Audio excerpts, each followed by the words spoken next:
make sure you can hear this, right? Oh, yes. Yeah. Okay, good. Okay, excellent. I have to double check because that one time I did it, we were doing it with Paul, and I didn't realize something was messed up, and we didn't know until like halfway through the episode. Yeah. Because Paul didn't bother to interrupt us, and it took someone in chat to tell us. I think I was the one that told you. Might have. You probably I did. was like, yeah, something's not working. Or no, it was Jacob's mic. That's happened before too. Yes. Because I have a bad. Well, okay. So I'm recording these things to take care so we can release while he's on, post wedding. Yes. Because I'm not going to force him to be here like the weeks right after his wedding. I'm not mean like that. No. And so when I'm recording those with other people, I have to turn his mic off because otherwise you hear me twice. Yes. You get like the weird cell phone. And I forget to turn the volume back up. So. Fair. Or Drew Sickley just wants a solo show. I don't know what. I have a solo show. It's called Untangling Kingdom Hearts, and I am very bad at putting it out. I forgot you had a keyblade up there. Indeed. Yes. It's just a cheap costume store version from when Kingdom Hearts 3 came out, but it looks good on screen. It does. Looks really nice. It's not the $150 one with the motion control things in it. Oh gosh, why? Womp womp womp. I mean, If you do the controls right, if you do the controls just like you wave it around just like Sora does in the thing, you hear the whole thing where he's locking the keyhole. I was like, that's too much. Mm-hmm. I will go with the cheap injected plastic where you can see where the paint ran. That's amazing. Oh, this is great. This is so good. This is going to be a fun episode. Yeah, this is going to be a fun one. It's always fun to chat. Okay. So, do you have a hard stop time? Or? Yeah. No, I actually don't. Okay, Really? good. Yeah, because admittedly, Okay. Yes, admittedly, that hard stop time would be once we switch over to Ava, but Emotional damage, the anime. exactly. Yes, there we go. Exactly. It's interesting. It is. I enjoyed it tremendously, and this guy is having to suffer through it. I'm not suffering. I know. It's just I am appreciating what it is. I am getting through the story. It's something I did need to watch as an animation nerd and as an anime otaku. I understand all this. Yeah. It's just it's hard to get through without being forced to with this show. And then the next series we're doing. Oh, this will be a much easier one for us. Yeah, Spy Family or Spy X Family? Spy Family that you have to write at Spy X Family. Yeah, which Oh, is that weird. looks so cute. I was totally great fine show. with everything. I loved it so much. Then the brother came, and I was like, Hi, Steve.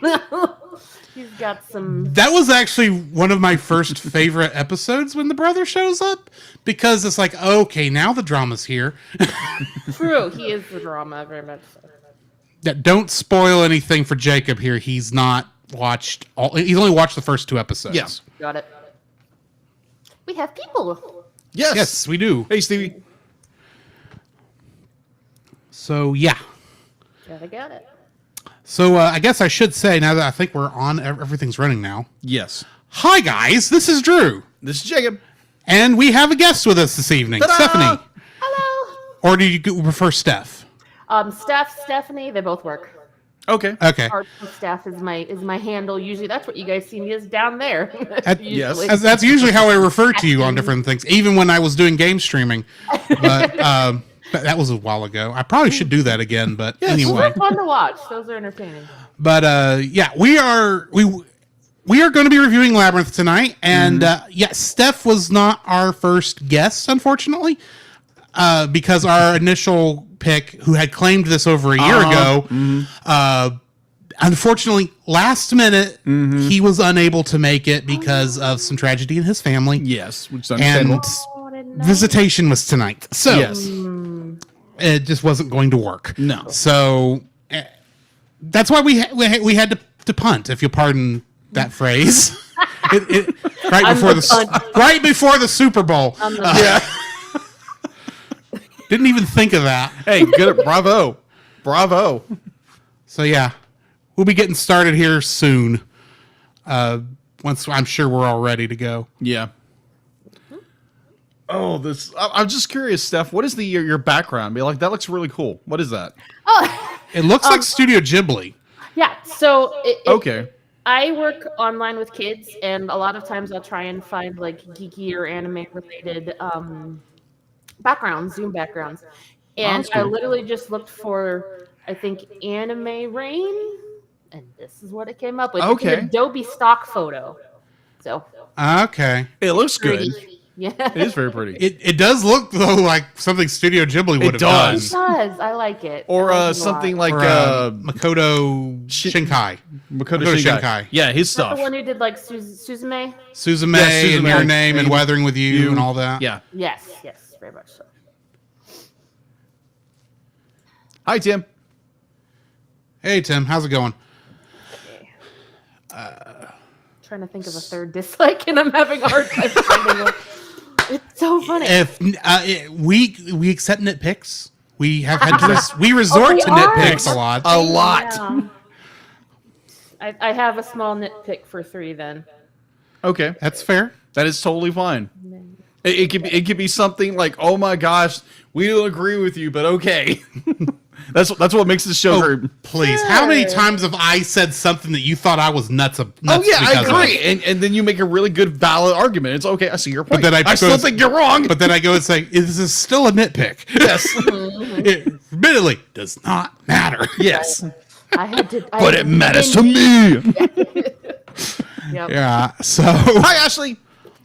yes, the fiance. Yes. Oh, is that your fiance? Cool. Yeah, that's Ashley. Neat.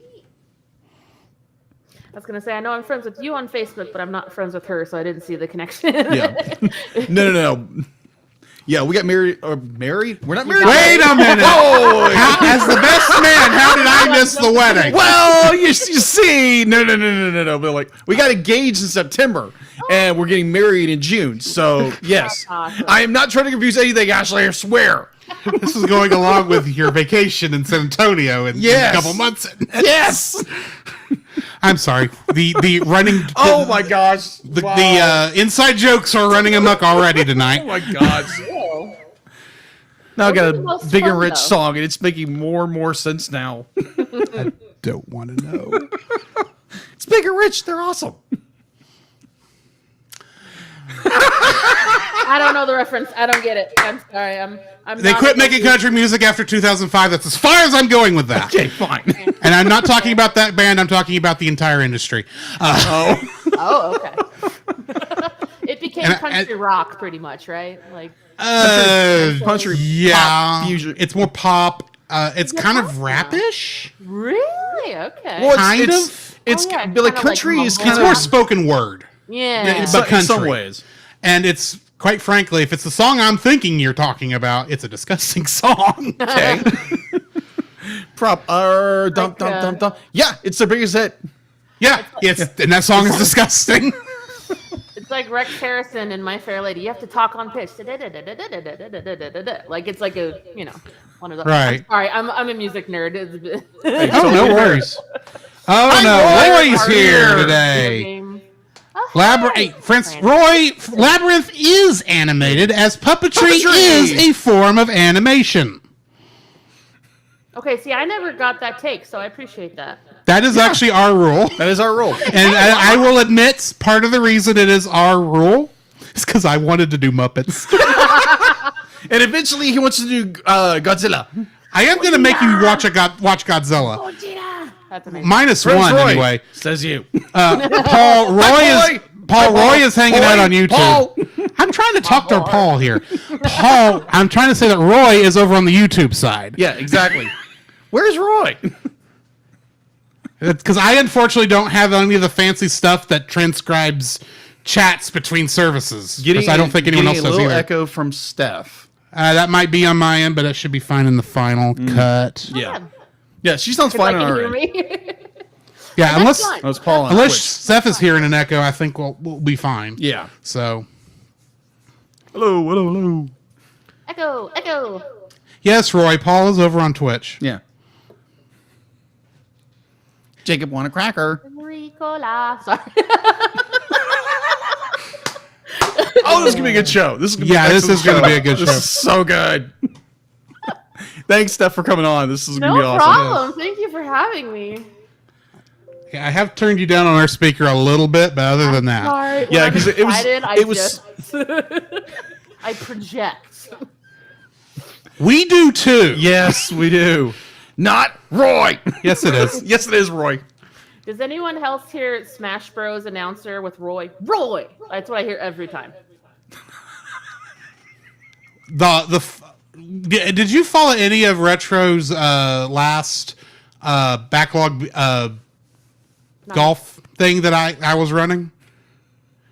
When he actually won the final one, I actually used the Smash Brothers Roy, both Smash Brothers Roy victory screens for him. That's amazing. That is Oh man. not helping. Yeah, definitely not helping. You're welcome, Roy. Roy, Oh. since when were we helpful? Exactly. I'm not helping the Oh, Lord. man, I'm loving to- this. to This is so continue. Anyway, Yes. Oh, yeah, it's like, yeah, thank you guys for coming in the chat. Be like, there again, if you're stepping in a little bit late, we are doing Labyrinth for Cellcast Plus. And, plus. This ain't a plus. I thought it was Plus. No, this is regular Cellcast. Okay, well, never mind. I'm gonna turn I was under the wrong impression. My bad. Because this is animated. That is true. We count it as animated because it's like we count all the Muppet movies as That is animated. true. Well, never mind. Never mind. Never mind me saying plus. Okay, hold on. As long as you don't say it when we actually start the show. Yeah, Cellcast minus. So, okay, when we do Godzilla -1, that will be our official -1 episode. -1. That's pretty good. Go Godzilla No, minus. we're still waiting for home video on that. So, No, someone's not impatient at all about this one coming to home video. Indeed. anyway, are y'all ready to start? Yeah, let's have fun with this. All right. The Cellcast is recorded in front of a live streaming audience.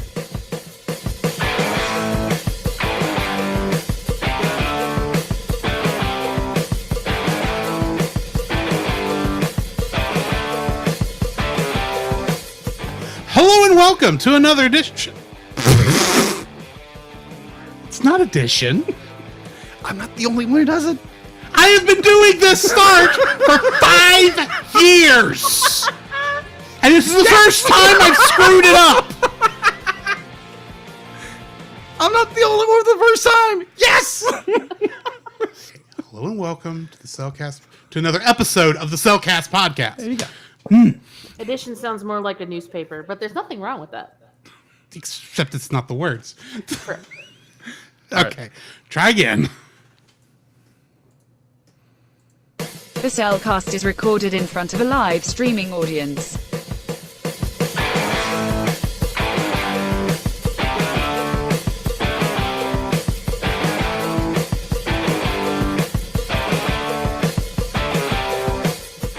Hello and welcome to another episode of the Cellcast. Joining me today is a man who, well, he just doesn't know what to do with a baby. Welcome, Jacob. Do you hold them? Do you throw them around? Do you put them in a pot? I don't know what. Why? Thank you. Let me introduce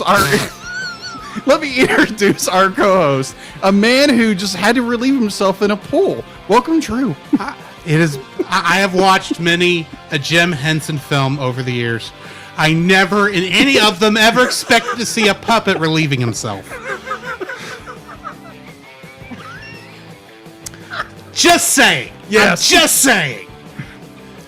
Also joining us tonight is a good friend of ours who was willing to help us at the last minute when unfortunately we had to change of plans. Welcome, Steph. Hi. Yes, unfortunately our original guest for this evening, Chase, was unable to make it. So at the last minute we put out a call and Steph answered that call. Yes, thank you. Yeah, we are reviewing tonight Labyrinth. A movie I've only watched 3 times. 3 times. Yes, 3 times. Huh. So, yeah. So it's not one of these films you watch every month, every year? You're the one who claims he watches movies every year. Yeah. I don't do it that often anymore, but okay. Yeah, because you realized you'd hit 52 movies that you watched a year, That is and you true. don't watch 52 movies a year. That is true. That is true. I try to expand what I try to watch. Especially now that you have a podcast that forces you to watch. Oh my gosh! Yes, you're not kidding. You are not kidding. Exactly. So why don't we go ahead and jump into our spoiler-free thoughts for this? Certified fresh and spoiler free. Steph, why don't you go ahead and start us off with this? Okay, cool. Let's see. This movie is bizarre. A little. There is some moon logic in this. So Moon logic. this is one that I watched with friends in high school, and I've watched it again periodically. And you know, it's weird. It's a musical. There's puppets. So I mean, if you have a particular fondness for those three things at once, it's great. And you know, it's Jim Henson, so you know that the puppetry and everything is going to be awesome, and it is. I was gonna make a comment about the music, but I don't know if that's spoilery, so I will leave that to you. I mean, it was a general like or a dislike. Oh, I like the music a lot. I Okay. I actually watched it again today and realized how much I love the music. All right. Jacob, what are your spoiler-free thoughts? My spoiler-free thoughts. I didn't watch this movie as a kid because probably my parents thought it was too weird when it came out, and plus it came out 86? 85. 85. Yeah, Oh. 19. I'm as old as this film. Yeah, 86 actually. It came out It's in in 86. 86. Yeah, I only know Close because I looked enough, at the. close Yeah. enough. The copyright date is 85. Okay. Oh, weird. On the credits when I saw it today, it said 86. I could have Yeah. sworn it said 85. Yeah, it's but 86. It came out in 86. So somewhere I looked at it said 85. potato patata. Right, exactly. Yeah. Exactly. Mash him, boil him, put him in a stew. Thank you. Potatoes. Okay. We'll talk about that later. But anyways, so my first experience of watching this movie was, of course, in college, because I had some friends, like nerdy friends. I was in arts, friends who were in club and drama and the whole bit. And they're like, "Oh, you gotta watch Labyrinth." So I watched Labyrinth, and I'm like, "What in the world is this? This is interesting. This is cool, but it's so weird." So weird. It's so 80s, but it's so good 80s. And I bought it. I bought it on physical media because I'm a physical media guy. But overall, be like, I thoroughly enjoy this movie, even though some of it's a little bit weird, esoteric, a little bit here and there. But overall, it is a really good film. I thoroughly enjoyed it and recommend it to anybody. There again, be like, you're going to run into a lot of weird because it is the 80s and it's talking about sci-fi and fantasy and the whole bit. And yeah, it's a good movie to me. So yeah, what do you think, Drew? Like I said, this is my third viewing. I grew up watching the Muppets, Yeah. but the other Jim Henson puppet properties that were not Muppets were, for whatever reason, we never got around to watching. I suspect Dark Crystal might have been a little too spooky, was probably the Yeah. thought. A little bit. And this one, well, I know my mom's not a fan of David Bowie's music. And so that probably doesn't help. Probably not. And I probably never would have expressed interest in this when Yeah. I was growing up either, if I even knew it existed. Yeah. So I actually didn't even know this movie existed until I was listening to another podcast 20 years ago. If you can believe podcasting has been around for 20 years. Yeah, you're not kidding. But there was another podcast I used to listen to called Film Sack, where they reviewed stuff that was, on Netflix, so you didn't have to go find it yourself. And they talked about Labyrinth once. And I was Okay. like, I'd never heard of it before I Yeah. listened to that review. And I didn't get a chance of watching this film until about 8 years ago, Yeah. when I just happened to see that it was that Fathom Events was showing it. Oh, So my first viewing of this was in a theater. oh my, so that's jealous. cool. So jealous. Get all And those of course, details. I went and bought the Blu-ray when it was available. It's right back there. The 30th anniversary.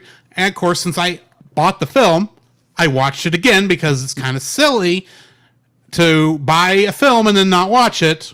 I say, knowing how many cellophane wrapped DVD and Blu-ray cases I have, Same. including the like half of Ultraman over there. Yeah, you're not kidding. I'm looking at it right now. It's like half of them are still wrapped. Yeah, half of them are still wrapped because I'm still on the second series. But I I got it then, and then of course I watched it today. The puppetry in this is very good, as I'm sure we'll get into. This is not my favorite Jim Henson film. Oh, really? I may be the dark horse on this one tonight, Okay. but we will see. But yeah, this is a good film. It's just not my favorite. Fair. So Question: what is your favorite Jim Henson film? probably Great Muppet Caper. Okay. Mine's the Muppet I'm- Christmas Carol. Okay, that's my favorite Muppet movie. I'm going with Jim Henson directed. Right, got And Jim Henson was dead, unfortunately, by Muppet Christmas Carol. So it. Yeah, that's true. but Jim Henson did direct Great Muppet Caper, and that is my favorite of the old school Muppet movies. Right. So, of the original trilogy, I should say. Follow So- that bird. Yeah, Yes. Paul, we already talked about Follow That Bird. You were there. That's funny. So, yeah. On that note, I guess we are ready to spoil this thing. Yes. The following is a spoiler-filled review for the film Labyrinth. Listener discretion is advised. And why don't I have my notes up? I got mine right here. No, literally in my mind, because it's been a month since we did a normal film review. Yes. I was thinking, okay, my thoughts on this. My first dislike. Wait a minute. Yeah. Wait a minute. Dislike. Yeah. That's not what we're doing here. Nope. I had to list mine while we were talking at first. I'm like, I knew them. I have a ton of notes. But Right. like the actual brass tacks thing, I had to write it Yes. down. All right. Labyrinth was written and directed by Jim Henson, who also wrote and directed Dark Crystal. And it was also written by Dennis Lee and Terry Jones. Yep. Getting into the cast, we've got David Bowie, of course, as Jareth, the Goblin King. And he's a rock singer as because I could not find another role that made sense outside of his actual job. Yeah, but like he's Yeah. he's dabbled in He's in a couple of things, but Yeah. none of them were like noteworthy enough to mention. Fair. Outside of all of his music videos. Right. true. So True. Yep. I know he was a voice in SpongeBob once. he was. I didn't know that. Yeah. I think I saw also that he was in something else. That was relatively recent. I can't remember what it is now. Anyway, Jennifer Connelly played Sarah. Mm-hmm. And in Top Gun Maverick, she played Penny Benjamin. Yes. Good movie. Go see it, people. Go watch it. Yeah, I still got to see that. I have to rent it. Toby Froud played Toby. Oh, it's Yes, cute. the baby does have an IMDb, and actually a pretty extensive IMDb, believe it or not. Really? Really? But it's not as an actor, as this is his only acting credit. Okay. And what he is doing now is he is a sculptor for a lot of the stop motion stuff and a lot of other special effects stuff. So Really? he worked on Kubo and the Two Strings, Oh, I love that movie. Guillermo del Toro's Pinocchio, Oh, right on. and of movies we haven't reviewed, he worked on The Chronicles of Narnia, The Lion, the Witch, and the Wardrobe. Oh, he did. Wow. Oh, So he has been busy. no kidding. That's awesome. I love that. I love when people they may not think acting is good for them because he's obviously a toddler, but you know, when they go into something else creative, that's so cool. I love Oh, that. yeah. Oh, agreed. Brian Henson played and performed Hoggle and a Goblin. And in Return to Oz, he God. played Jack Pumpkinhead. Oh, That is I a- love that character actually. That was a good movie. I mean, like, I remember seeing that as a kid, and oh my gosh, creeped the crap out of me. Yeah, it's Of the course weird it guys does. with Yeah, it's the wheels. 80s. What do you expect? Yeah. Well, that and the only one of those stories that doesn't creep you the crud out is like the first one. That is All the true. other ones get off into the deep end of weirdness. True. Ron Mueck, I probably said his name wrong, played Ludo, Fiery Number 2, and a Goblin. And in something called The Tale of the Bunny Picnic, he was the storyteller. It was, from what I can understand, what I figured out, Rankin Bass movie? it might have been. feel like I but saw because this it. guy did a lot of other voice work, I was just trying to find something that was not video game. Fair. So yeah, Dave Goles was the puppeteer for Sir Didymus, the Hat, one of the four guards, the left door knocker, and Fiery Number 3. And he is most well known for playing Gonzo the Great Gonzo, Dr. Bunsen Honeydew, Zoot, Beauregard, and Waldorf on the Muppets. Eee, I love that. David Shaughnessy was the voice of Sir Didymus, the Hat, one of the four guards, though ironically not the same one as Dave Goles played, and a goblin. And in the movie Big Hero 6, he played the butler Heathcliff. Oh, really? Dang. Yeah. That's a Nice. deep cut. Wow. Yeah. Steve Whitmire, the puppeteer for Ambrosius, was one of the four guards, Fiery Number 4, and he is most well known for being the second performer for Kermit the Frog after Jim Henson. Oh, okay. Kevin Clash was another puppeteer for Ambrosius. You already know why I'm talking like this. Of course. He was one of the four guards, and he is most well known. As Splinter. No, maybe, but he's also a puppeteer and voice for Fiery Number 1. But he is most well known for Elmo. Indeed. I hate Elmo. Oh, you hate him. Oh, okay. Oh, yeah. Elmo. I want to see that puppet burn.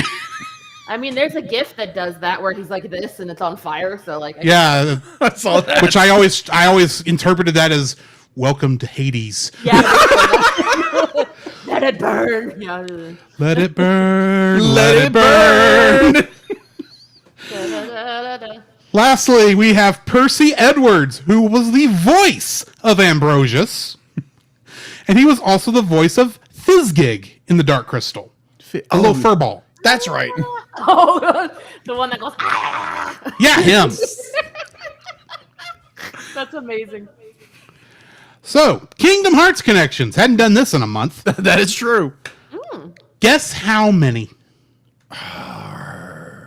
I would guess 3. You're both wrong. Okay.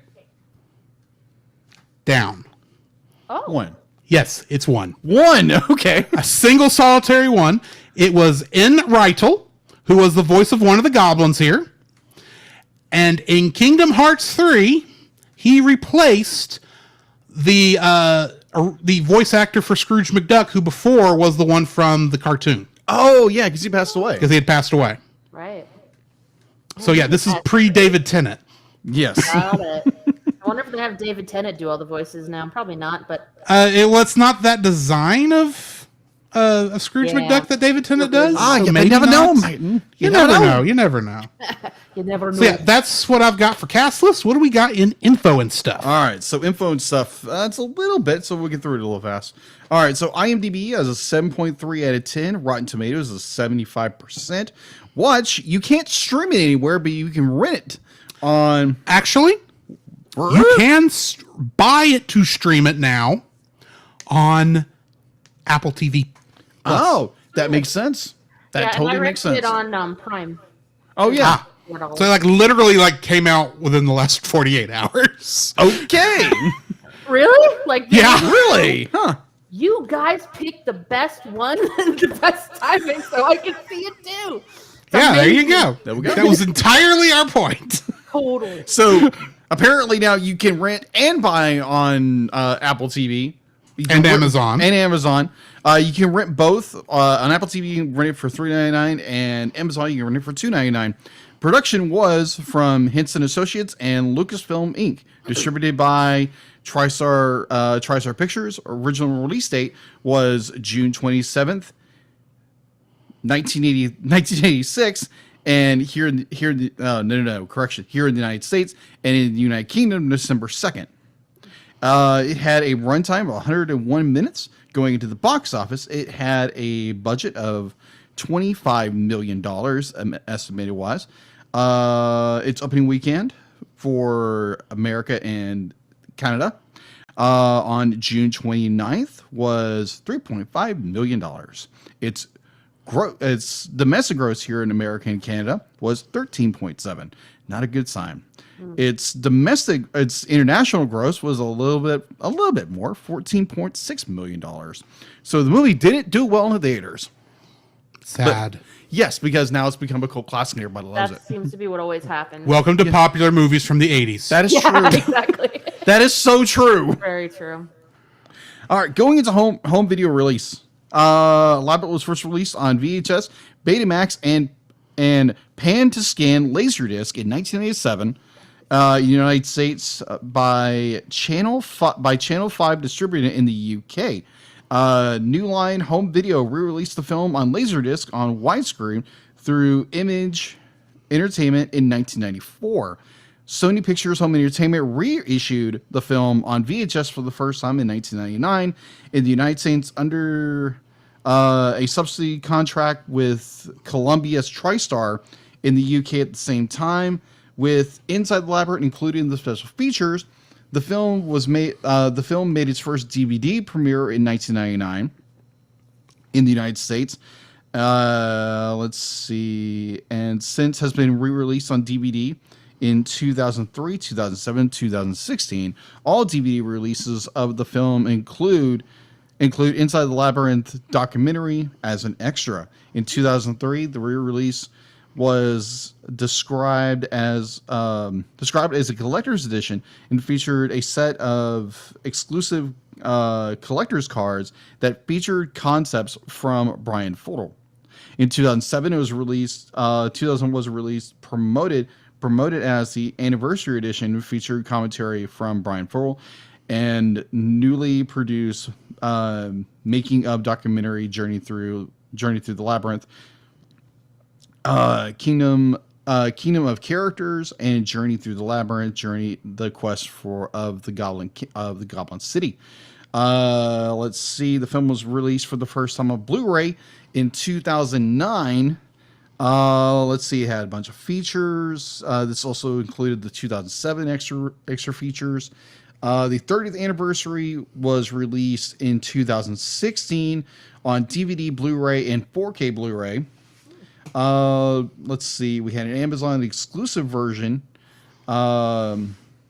Let's see. In 2021, a 35th anniversary limited edition of Labyrinth was released on Blu-ray, 4K Blu-ray, and had a set of digibook designed to resemble Sarah's book from the film. 2021 Blu-ray disc had the same transfer from 2016, while the 2021 4K Blu-ray included a upgraded 4K transfer with Dolby Visual, HDR special features with 25 minutes of deleted scenes and extended scenes and optional commentary, and 55 minutes of footage of original audience for the role of Sarah in 2024. Let's see. Yeah, like Shout Factory got the distributing rights for it along with Dark Crystal. And as of most recently, it is available now to digitally own on what Drew said earlier. Apple TV. Apple TV. And Amazon. When I first looked at it, it said, "Do you want to pre-order this for $26?" And I said, "No, I do not want to pay $26 for a 10-year-old for a 30-year-old film, 35 nearly 40-year-old film." Yeah, exactly. You get to rent for $4 afterward. Exactly. Especially when I knew I owned a copy, and the only reason I was looking online is because I was being lazy. Yes. Fair.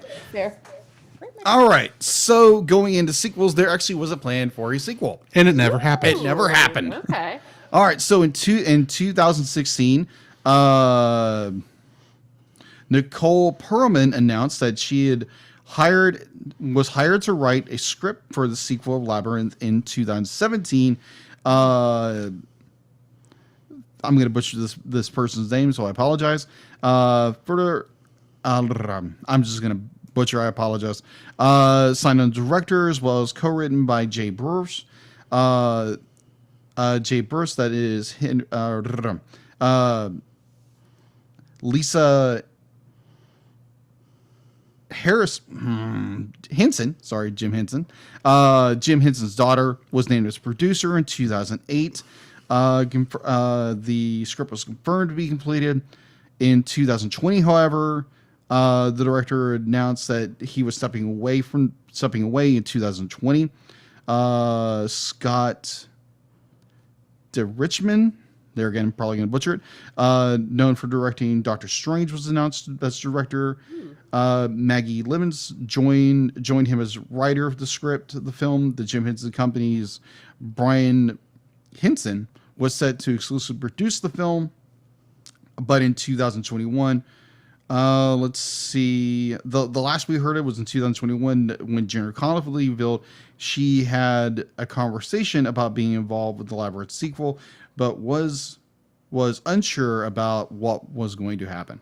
And that's all we know about a possible sequel. It's been in limbo. Ow. You okay? Don't you love when you pull a hair on your mustache? Mm-hmm. Oh my gosh, it hurts. But yeah, that's all I have remember stuff. There's no unless someone else knows what's going on with the Labyrinth sequel, if we're ever going to see it at all. But it'd be kind of hard because Dave Bowie's no longer with us. So who can play Jareth? I know they did manga sequel. You could maybe do it without the Goblin King, but that would be odd. Yeah. If they had And like plus, it'd maybe be kind of Toby weird following be it? Have Toby like he Toby got- be the new Goblin King. basically. That's the only thing I can think of. That would be They good. did That'd be that interesting. in a manga. They did a manga sequel, and that was the thing. Jareth like kidnapped him to. Sorry, spoiler for this. Basically trying to do that, have Toby become his heir, pretty much. So they, Okay. they have Okay. made Didn't know little sequels, but nothing. Well, I mean, there is that one line in the film where Jareth says, "I think I'll call him Jareth. He has my eyes." Yeah. Which made me actually think, this is a crazy fan theory that immediately was disproven. Is there some kind of weird time travel thing where Jareth, the Goblin King, is actually Toby from the future? I have But a theory, that's but it's not where that really went. that. Right. I have a theory, but yeah, that'll come later. Not a good game theory, but thanks for watching. Yep. So anyway, getting into the plot summary for this. Yes. While in the park with her dog Merlin, 16-year-old Sarah recites from a book called The Labyrinth, but is unable to remember the last line. Realizing that she is late to babysit her infant half-brother Toby, she rushes home and is confronted by her stepmother, who leaves for dinner with Sarah's father. Frustrated that Toby was given her treasured teddy bear, Lancelot, and by his constant crying, Sarah rashly wishes that Toby be taken away by the goblins from her book. Toby disappears, and the Goblin King Jareth appears, offering Sarah her dreams in exchange for the baby. She refuses, instantly regretting her wish. Jareth reluctantly gives Sarah 13 hours to solve the labyrinth and find Toby before he is turned into a goblin forever. Sarah meets a dwarf named Hoggle, who aids her to enter the labyrinth. She has trouble finding her way at first and meets a talking worm who inadvertently sends her in the wrong direction. Stupid worm. Sarah ends up in an oubliette where she reunites with Hoggle. The two are confronted by Jareth, escape one of his traps, and encounter a large beast called Ludo. Hoggle flees in a cowardly fashion, while Sarah befriends Ludo after freeing him from a trap, and loses him in the forest. Hoggle encounters Jareth, who instructs him to give an enchanted peach to Sarah, calling his loyalty into question, as he was supposed to take her back to the beginning of the labyrinth. Sarah is harassed by a group of creatures called the Fire Gang, but Hoggle comes to her aid. She kisses him, and they fall through a trapdoor that sends them to a flatulent swamp called the Bog of Eternal Stench, where they reunite with Ludo. The trio meet the guard of the swamp, the anthropomorphic fox terrier Sir Didymus, and his bearded collie steed Ambrosius. Ludo summons a trail of rocks to save Sarah from falling into the bog, and Didymus joins the group. The group gets hungry, and so Hoggle gives Sarah the peach and runs away as she falls into a trance and forgets her quest. She dreams that Jareth comes to her at a masquerade ball, proclaiming his love for her, but she rebuffs him and escapes, falling into a junkyard outside the Goblin City near Jareth's castle. An old junk lady fails to brainwash her, and she is rescued by Ludo and Sir Didymus. They are confronted by the humongous robotic gate guard. There's a tongue twister. They are confronted by the humongous robotic gate guard, but Hoggle comes to their rescue. Despite his feeling unworthy of forgiveness for his betrayal, Sarah and the others welcome him back, and they enter the city together. Jareth is alerted to the group's presence and sends his goblin army to stop them. Ludo summons a multitude of rocks to chase the goblins away and enter the castle.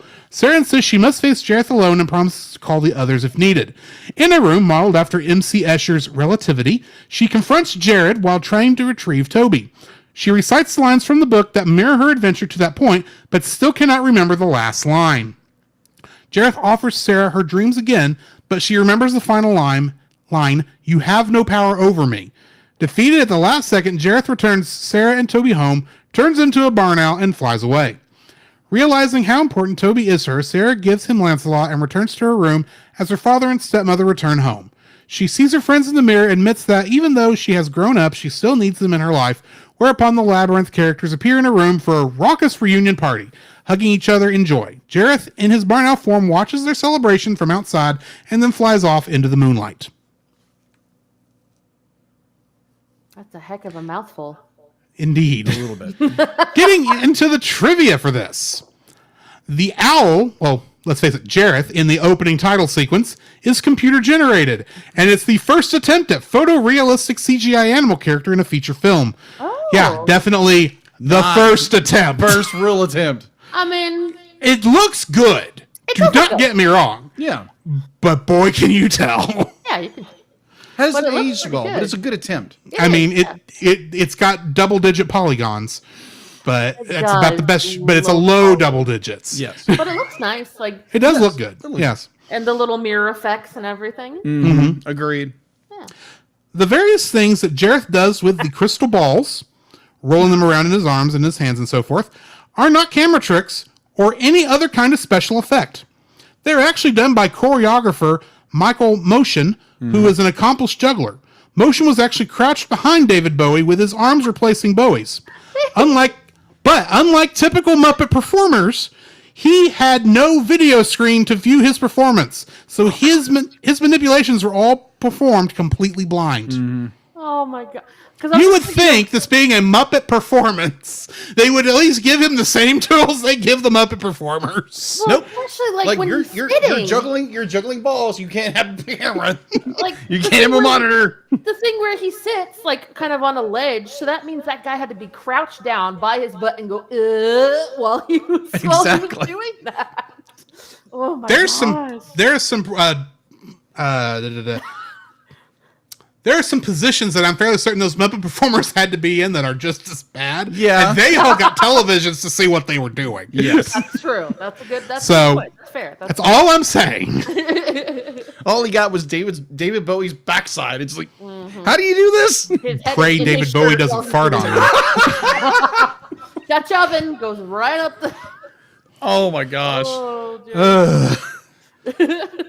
In the scene where Toby is seated on the Goblin King Jareth's lap, the baby had a fixed and hypnotized look off camera as Jareth murmurs evilly in his ear. In fact, Toby screamed so much during the many takes of this scene that something had to be done to keep him quiet.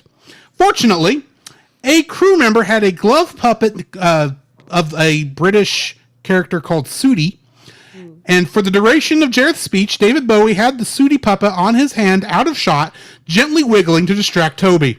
The child was entranced, hence the hypnotic stare and the perfect silence. Nice. That's one way to do it. Yes.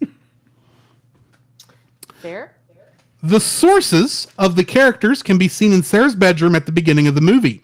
She has a stuffed animal that looks like Sir Didymus on her dresser, a doll that looks like Ludo on the shelves next to her door, along with the book Where the Wild Things Are, which is where a lot of the goblin designs obviously Yes, were they based did. off of. Or A fiery doll on the shelves next to her bed, bookends with goblins reminiscent of Hoggle on her dresser, and a figurine of Jareth on the right-hand side of her desk. After you see the Hoggle bookend, there's a scrapbook shown, and it shows newspaper clippings of Sarah's actress mother with another man that looks strangely like David Bowie. In addition, the dress that she wears in the ballroom scene can be seen adorning the miniature doll in her music box, and a wooden maze game on her dresser next to the books is reminiscent of the hedge section of the Labyrinth. There is also a small painting on her wall that depicts a contraption much like the one operated by the cleaners, from which Sarah and Hoggle had to escape, and there is a copy of the famous picture of, from M.C. Escher, which is used in the room where the final confrontation with Jareth occurs.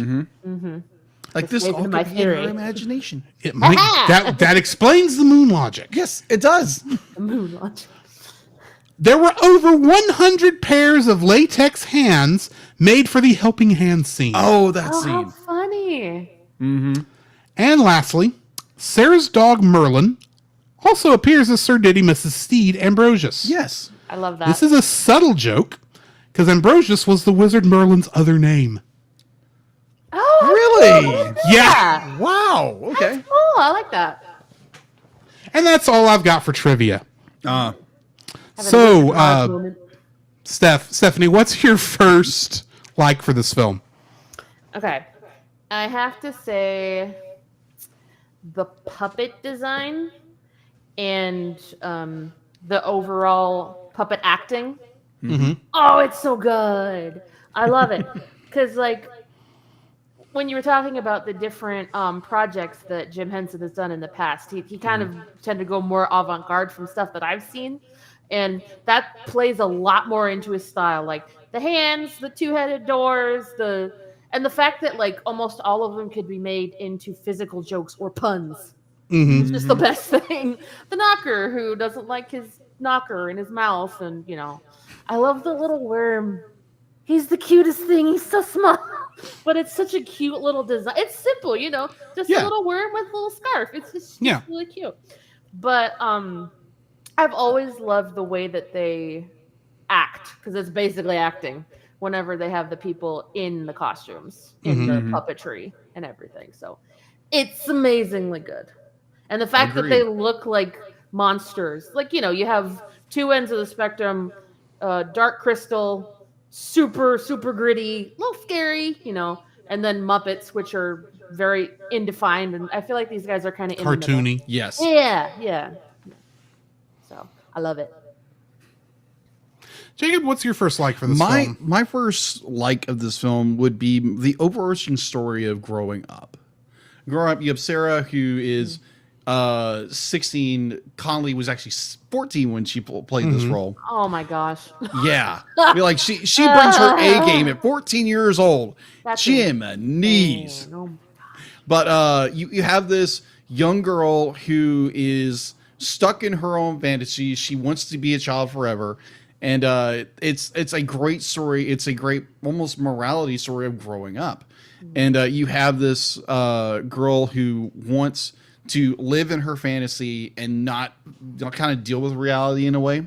And then you have the having to, like, her quote unquote evil stepmother tells her you need to go on dates instead of come out here and play your books and the whole bit. And there's all these really great analogies of, like, having to grow up and you know, like in scripture it talks about when I was a child I did childish things, but now as an adult I've cast away childish things, which I think is adults who do a podcast for over animated films. Have we really done away with childish things? Keyblade, Stitch. Yeah. Though I will quote C.S. Lewis when he also quoted that scripture. He ended that with, one of the childish things I get away with was trying to act grown up. That is true. That is so true. But a good it's point. that was a scripture that kind of came to me when I was watching this, or kind of coming in with my first like, because there's so many layers to this story of how Sarah has to grow up, and where she calls upon the Goblin King to take Toby away because she wants to live in her fantasy, and then she's transported to the Labyrinth, and where she has to had to become more of an adult. Even though she is still a child, she's still an adult. So she's trying to understand, be like, I want to be an adult, but I still want to be a kid. And you have all these, like, beautiful analogies. Like I think it was Jim Henson's son what's his name? Brian Henson. Yeah, Brian Henson said it, but he was doing an interview where it was talking about, because you have this being an adult and trying to be a kid and trying to deal with all these other complicated things of, going from childhood to adulthood, and you have to weave that very carefully. You have to, if you're talking about sexuality or whatever, or attraction towards that, and all these beautiful little things you're trying to weave into that. It's very well done. And you have this movie that is it's a lot of this like inspiration was let me think, Alice in Wonderland, The Wizard of Oz, obviously, because this idea of growing up, maturing. Yeah, and then you see some other things peppered around that room that obviously are meant to be inspirations. Exactly. Like the Disney Robin Hood is in there. Oh yeah, you see pictures of all them and Snow other White. things in there. Mm-hmm. Yeah, Snow White. Oh yeah, yeah. They actually had a copy of the Snow White annual. Yes, Is that what that was? yes. Nice. Yeah, I'd be like, it's so well done. Be like, you have this, it's a coming of age story for our character Sarah, and there again, be like, Sarah Connolly was 14 years old when she did this film, and it's just freaking knocks it out of the park. Because you have this like very mature character, and she's this young girl who wants to be an adult but still wants to be a kid, and she has to deal with all these adult responsibilities and not be a child and be petty about everything. And so by the end of the movie, she's grown up, but she's still a child at heart. Right. And so I love that about this movie, because you have so many different elements of like the ball and the trash heap and all these great moments where she's starting to grow up. Starting to grow up, and it's not be like, I'm gonna throw away my childhood. It's still gonna be there with me, but you have these beautiful just little elements through this entire film of growing up, and it's just so well done. So yeah, it's overarching theme of growing up, but not discarding everything. Right. Yeah. Because at the very end, she has this moment where she's back in the real world, and everything's gone back to normal, and she's more like her friends come to her in the mirror and it's like, hey, we're here anytime you need us. And so yeah, that's like the idea of an artist, you always have your imagination. There's always going to be something there to inspire you in the whole bit, because as an adult, you don't become this fuddy-duddy who thinks about numbers the entire time. Right. But overall, the story itself is so well done, and I love the story. Love the story to death. So that's my number one. You? My number one for this is David Bowie's performance as the Goblin King. Oh, okay. This is going to be interesting then. I did enjoy his performance here. He's got he's doing a very good job of being charismatic, scary, and yet he's not really evil, but kind of gives off the evil vibe. I mean, the character I'm thinking more closely is Q from Star Trek: The Next Generation. Whereas he's obviously the antagonist of the story. Yes. But he actually has our protagonist's best good, what's the word I'm looking for? Good intentions? Good. He's got good intentions towards them. He is trying to actually help them by being the antagonist that they have to climb over. Yeah, in a way. He does a very good job of doing that, especially as just how almost without even changing the tone of his voice, he goes from acting around Sarah in this kind of nice, friendly kind of way. Yeah. And then he'll go and talk to Hoggle, and he's not changed the timbre of his voice at all. He is the same. He's in the same rate, and it's like there's so much malevolence in how in how his employee is not doing what he told him to do. Exactly. Yeah. And it's like, okay, you did a very good job with that. Oh my gosh! Yeah, it was The subtlety. it was just so well done. His performance as the Goblin King. And yeah, that is one of the sad things is if we ever do get a sequel to this, it can never have David Bowie in it because he's passed away. Yes. So, yeah.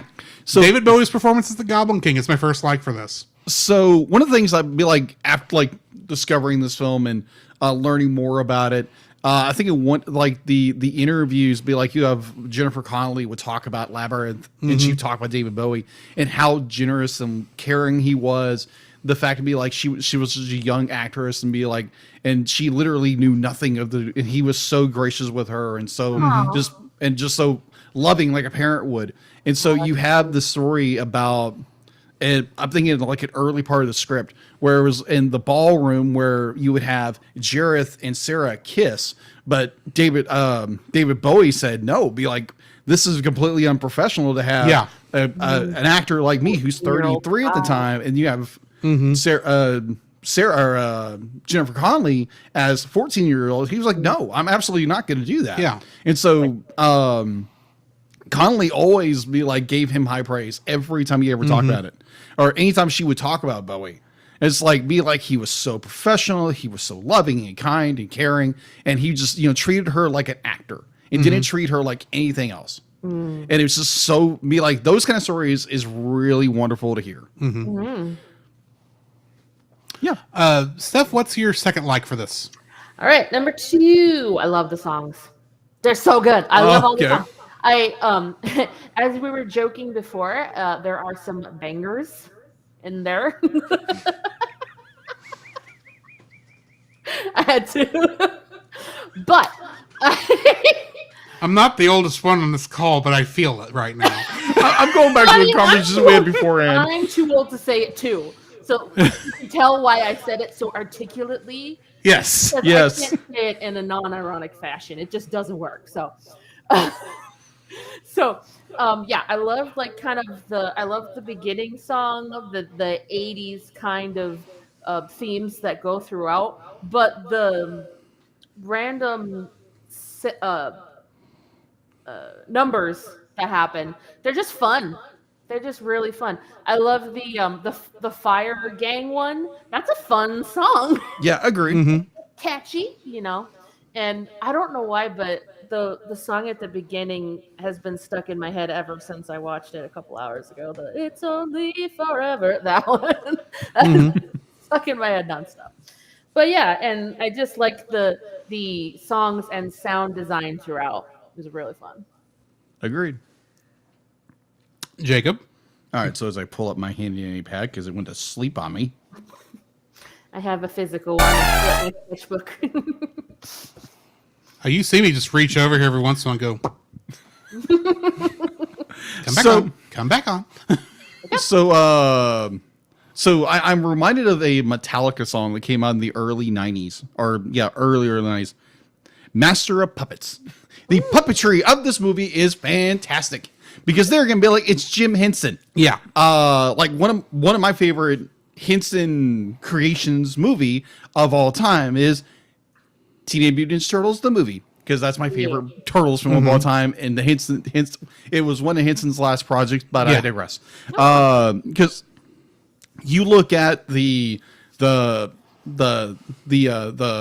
hand scene, that was so well done. You have what's the big monster's name? I can't remember his name. Ludo. Ludo. Yeah, Ludo's design is so well done. I remember because I watched the documentary over this just before I came over here, and the first scene in the documentary, they're showing Ludo, a guy walking around as Ludo during the UK premiere, and he's being introduced to Princess Diana and Prince Charles, and the look of awe and oh my gosh, what the world of Princess Di was to die for. It was so good because these are so well done, like Ludo's expressions and the whole bit. Then you have Hoggle. Yeah, Hoggle. Hoggle. Like Hoggle's design, like every puppet in this movie is done so well, such like beautiful artistic craftiness, and just like there again, being an artist, I appreciate that. And I really wish, I know it's a bygone era of puppetry. I know they do it every once in a while as an homage, but I really wish they would go back to this and give that art form some more love that it needs. Admittedly, Jim Henson Creature Shop is the only people doing this. That is nowadays. true. They are. That is so true. I saw that I think it was for them. Ironically, the last 2 Muppet films, the ones that Disney produced, Yeah. they didn't make the Muppets for that. What? Oh, Yeah. It was made by other companies. So Wow. I don't know why they didn't work with Jim Henson Creature Shop. Wow. I've seen like independent people, like people who do their own projects, make yeah. puppets. Like that's still definitely a thing. But There's Yes. not really a commercially Yeah. No. active one per se.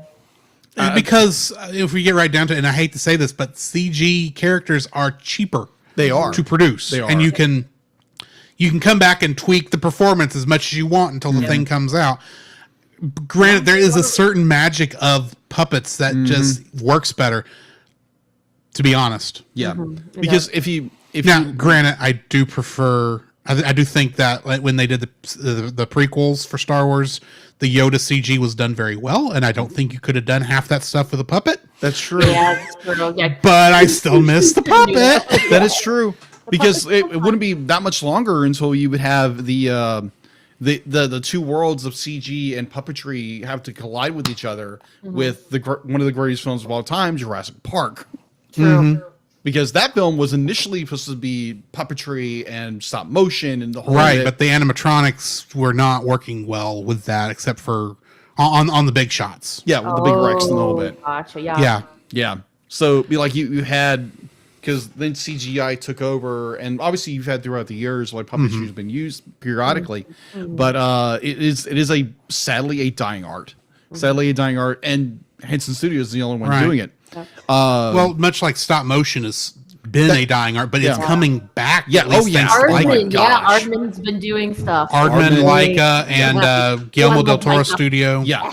Yes, absolutely. Yeah. Yes, absolutely. So the art itself is not dead yet, but it's I wouldn't say it's on its last leg, but it's kind of getting a slight renaissance of more recent, and I enjoy that for someone who is a 80s 90s kid. And yes, I just named my age, people. Come on. Yeah, be like I love the puppetry and everything about this movie. It's so well done, and it is it's cherished. It's an American treasure. For a British movie, yes. Yes. So true. Thank you. Because for it was saying filmed at that. Shepperton Studios in was. England. That makes so much sense now. The humor, I was like, there's British humor in here. I could tell. Yes, That's yeah. why, because there is. It's because, okay, so Muppet stuff, even though Jim Henson was American, a lot of his stuff ended up being made in England for the Muppets and a lot of his other stuff because when Jim Henson was making the Muppet Show, no one in America would give him the time of day to give him the money to do it, but a lord over in England who owns the ITC Broadcasting over there paid to do the whole thing.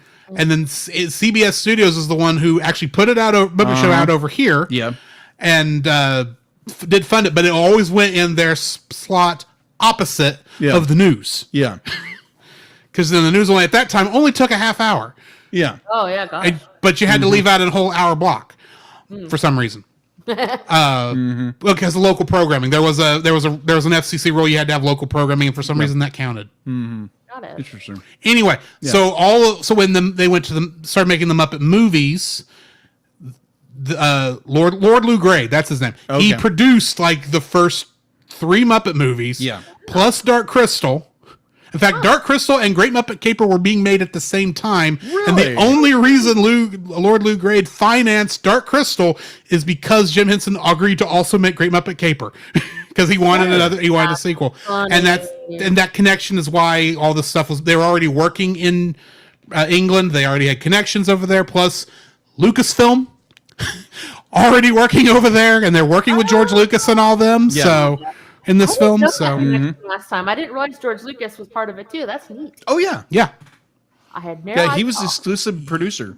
Oh, they didn't put the Lucasfilm name on this, but yeah, he was the executive producer on this. Yeah, and they're the ones who did the And trust me, bird. you watch the trailers for this, they let you know Yeah, it's because Lucas they keep emphasizing the 3 legends of entertainment come together: Jim Henson, master of puppetry; George Lucas from Star Wars; and David Bowie. That's amazing. I mean, that would have been a heck of a draw in the '80s, so I could understand. Oh yeah, yeah. I agree with that. because I mean, like it's 86, so Star Wars, the Second one. Return of the Jedi had only Return of come the out. Jedi would have just been finishing up around this time. Yeah, been out 82, 83. And they're gonna be like, you had this cavalcade of just like fantasy stories coming out of that time period. Sure. And this is about the time that the Lucasfilm quality was getting into the more cult stuff, cult classic stuff, before it just kind of slowly fell off. Yeah, yeah. And Indiana Jones is in there too, but that's kind of a different thing. Yeah, that's true. Different genre. It's freaking Indiana Jones, man. Yeah. Action Dr. Jones, adventure. Dr. Jones. So are we on your second like? Yes. Okay. I think I'm done. Go So ahead. my second like. Yeah, your second like.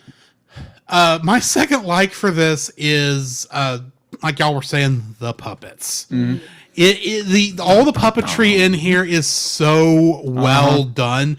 They are taking some risks with some of this stuff, I noted, because there is a lot, and I do mean a lot of composition shots. The thing with the fiery monsters, those groups where they could take their heads off and all that.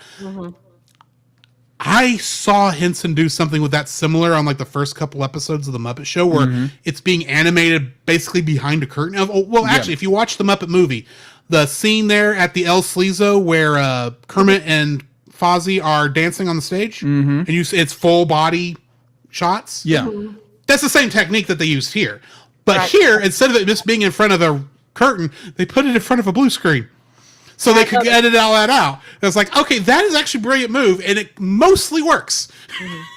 Mostly works because some of that hair, I say it was a blue screen. I'm betting it's a green screen, Probably. Yeah. especially with the color, the color of the things, because that would have been good contrast. Yes. Plus, they all kind of had a bit of a green outline. A little bit.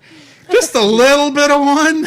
That's a little bit of my dislikes a little bit here or there, but there again, it's nitpicks. There's a lot of nitpicks coming up, but but you've got that. You got all the stuff. The Ludo and Hoggle stuff is not as impressive, admittedly, because they've been doing that sort of thing a lot. But they did a very good job with it here. Yeah. The stuff with the hands, it's like, oh wow, how many tries did that take Oh my gosh, to get right. those hand movements in just the right spot to do all that? And make them look like different faces. And Oh yeah. And then and all the different puppets. I especially liked the junk lady, even though I could tell that the big junk pile on her back was mostly hiding the actor. But the way that anime is, like, you don't even think about that when you're watching it. It's only when you come back that you think about that.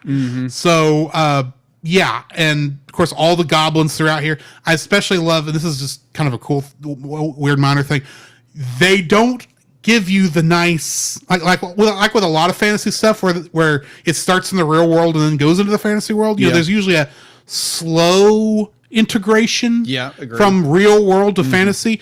Here we get a slash cut where it's like she's reading the thing and it goes over and you see a crowd of these trolls going, she's going to say it. She's going to say it. I love it's that. like they give you no clue that this is happening. You just think, oh, okay, we're in the normal world. All of a sudden, boom, screen full of puppets. For like 30 seconds, not even long enough for you to register what you just saw before we're back to the other thing. You're going, okay, and then they come back and it's back and forth, and I especially love that part where he goes, "That's not what you say to summon the Goblin King. It doesn't start with that. How hard is it to say?" So like, good. they're annoyed. You know, It's like, listen. yeah. I love the little guy in the middle. Did she say it? Shh. Like he said. Yeah. But yeah, the good. puppetry, is definitely my second like for this. Oh my gosh. Steph, what's your third like for this? Okay. I have to say I love the character acting in these. So like the fact that they can make you invested in these characters when they only have like 30 seconds of dialogue. Yeah. Like the little wormy guy, oh, come in the missus and have a cup of tea. It's adorable. Or the hat and the bird. You Yes. that for that bird is like, oh yes, it's so what was the word? So stimulating. Your hat. You know, it sucks being your hat. Yes. Or I love the for some reason I think it kind of slightly reminds me for some reason of Star Wars, like some of the little side characters they'd have, like the droids and the little guys that would like be kind of doing gibberish and stuff. Like the little dude that comes up when she tries to mark the Oh yeah. Yeah. And while I was watching it, he was muttering at her, like, and he goes, "Your Yeah. father's an aardvark." I was like, "What?" Yeah, it reminds me of that little puppet that's always next to Jabba the Hutt in his palace. yeah. That has that laugh. Yeah, that one. That's what it reminds me of. There's all these little characters that they're so silly and they do such like. Oh yeah. Oh, they're so great. Or like the little cannonball, and when he gets smushed and he goes out of the Yeah. window, Yes, like, yes. I thought I shot you, and he goes. It's just so cute. Just hopping off. Just those little things, just so tiny. The fact that they can make you so invested in those characters so quickly, and the fact that like every single big scary monster thing is usually just a little guy. Yeah. Yeah. Like the cleaner is just those 4 little dudes trying to run a crank. And Yeah, that was so ironically funny. I don't know. I was And like, oh my the gosh, this is going to eat our characters alive. And it's just little guys doing this number. It's great. And I always remember for some reason that one line from the dude in the armor when Hoggle kicks him out and he falls in the guns. I go, that's fucking very nice. Yes. That little dude. It's great. It's great. Awesome. Oh, gosh. So my third and final like of this film would be the final confrontation with Jareth in the for some reason I want to say Giger, but it's not a Giger. Escher, MC right? Escher. MC Escher. I wasn't close. It's an Escher film. Yes. An Escher inspired. It's based off an Escher yes print. Yes. Yes. Yes, Paul. Now we've got Alien and this movie mashing together, which is not a good thing. So you have this amazing scene where it's like she comes into Jareth's domain and the upside and upside down world of like all of these like the way it's shot, the way it's processed and developed, and the whole bit, it's beautifully done. And you have this. It's Jareth is kind of toying with Sarah the entire time and be like you can have everything, all be like, you know, let me do this and let me do this, and just like toying with her, be like, you'll be like, if you just do this and you do this, kind of like what Satan loves to do is toy with like the Jesus in the in the wilderness of talking about how be like I will give you this and this and this as long as you worship me, as long as you allow me to, you know, be the king of the universe. Yes. And it's like be like, yeah, you have no power over me. And just like that, it has like great parallel. And Sarah be like, she's trying to remember the lines, and she's be like, this idea of this great temptation for her is to be like, if you allow me to love you and allow me to do this and this and this, be like just, you know, I'll be your slave, just let me, you know, control everything of your life. And it's just this beautiful scene where it's just like it'd be like she's like, you have no power over me, and the world collapses, and she falls back into reality, or she falls back into her world, and it's so beautifully done. It's just this idea of like conquering fear and conquering not mastering your fate, but mastering just what because Jareth the entire time has been manipulating time and manipulating everything just for her, just trying to make everything perfect for her. And it's like he's just bending over backwards trying to do everything for her. And like it's because she starts to realize and be like, this isn't the way. This is the way this is supposed to go. And she just be like, you have no power over me. And he goes, poof, he disappears. I love And that there shot of he's him falling always backwards. there. Yeah. Yeah. So yeah, that final confrontation is so well done. And you have these like there again, the composition shots of like you have here, it's all this like everything's composition or cropped in together, and it's so well done. I love that part of the ending. The ending in the movie is another story. It's good, but we'll get there when we get there. Okay, then. My third like for this is one really, really cool moment. Okay. During the MC Escher scene, Yes. and David Bowie is doing that spoken word song as he's walking around the different parts while Sarah is trying to figure out how she's going to get to her baby brother on over there in the fifth dimension down there. Yes.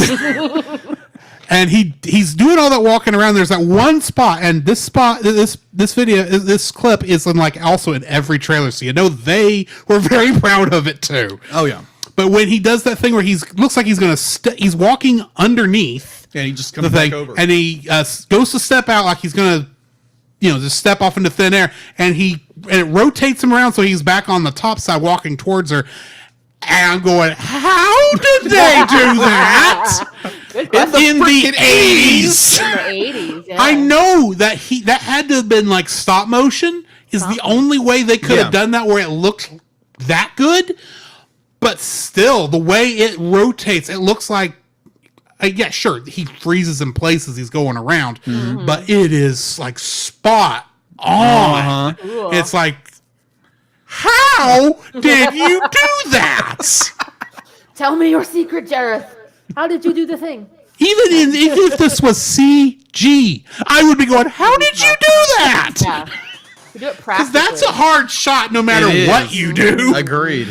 And you could tell they were very proud of that shot as much as it was used in marketing materials. Put it on everything. It's almost as bad as the they almost use it as bad as the CG Genesis shot from Star Trek, where they do it show that thing in three different movies, Oh, boy. Yes. full screen. But yeah, it was that was so amazing.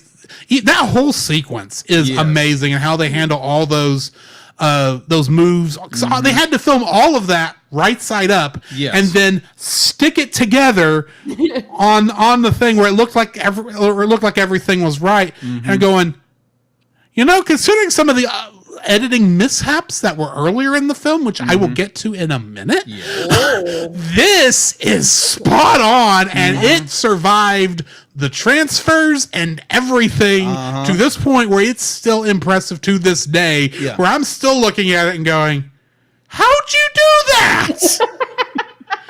So yeah, the MC Escher sequence, but mainly that part where the Goblin King goes from walking upside down to right side up is my third like for this film.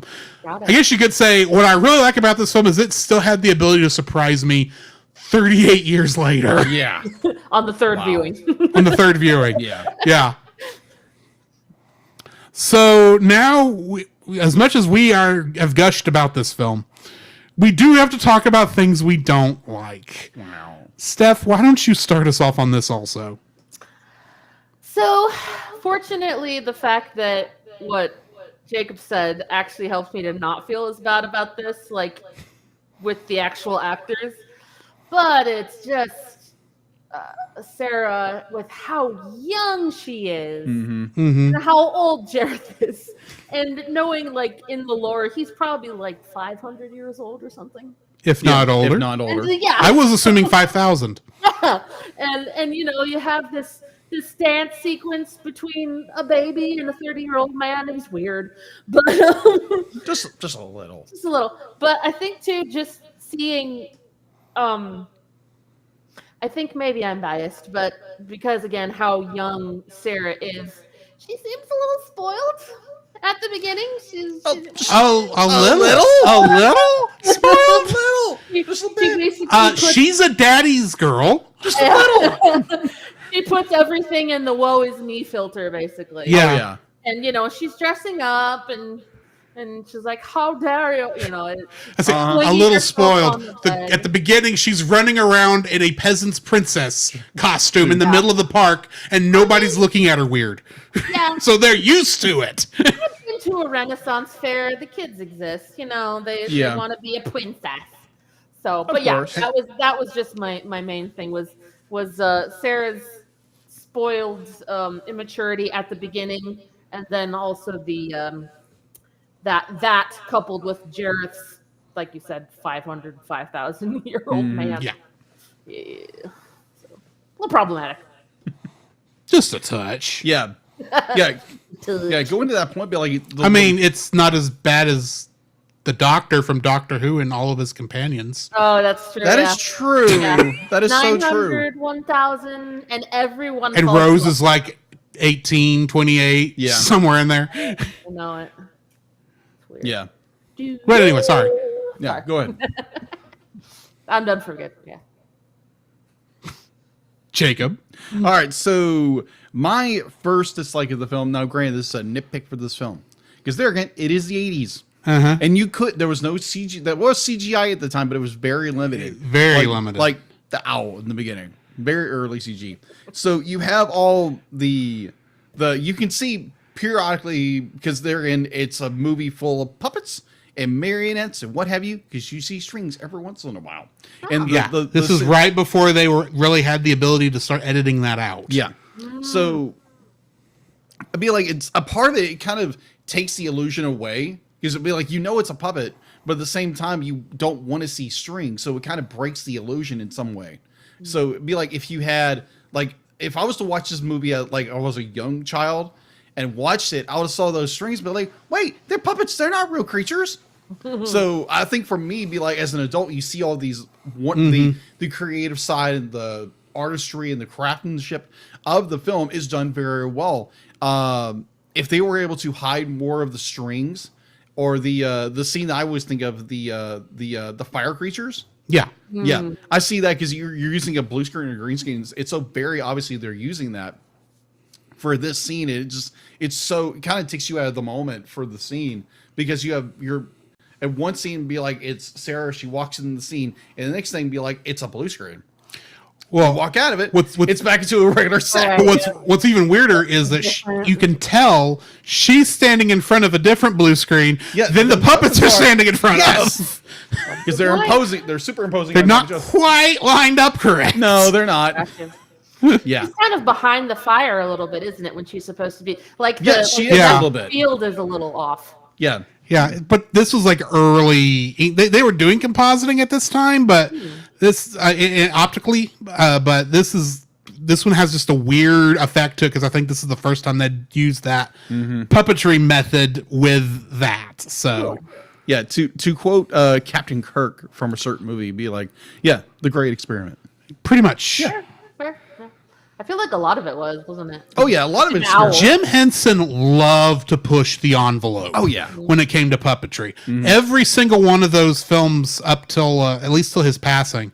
I say it that way because I can't really point to anything specifically after that, but they always seem to be pushing some part of the envelope. Yeah, I remember with the fire gang. I always want to say fire band. I don't know why. Yeah, but they're fireys is what they're officially called. Got it. There's that one scene where their heads go up and their little ears flap. That was practical. Like it was an animatronic. Yeah. So like that's amazing to me. That's a huge like. It is good. That was probably hand controlled in the puppet head. Yeah. So.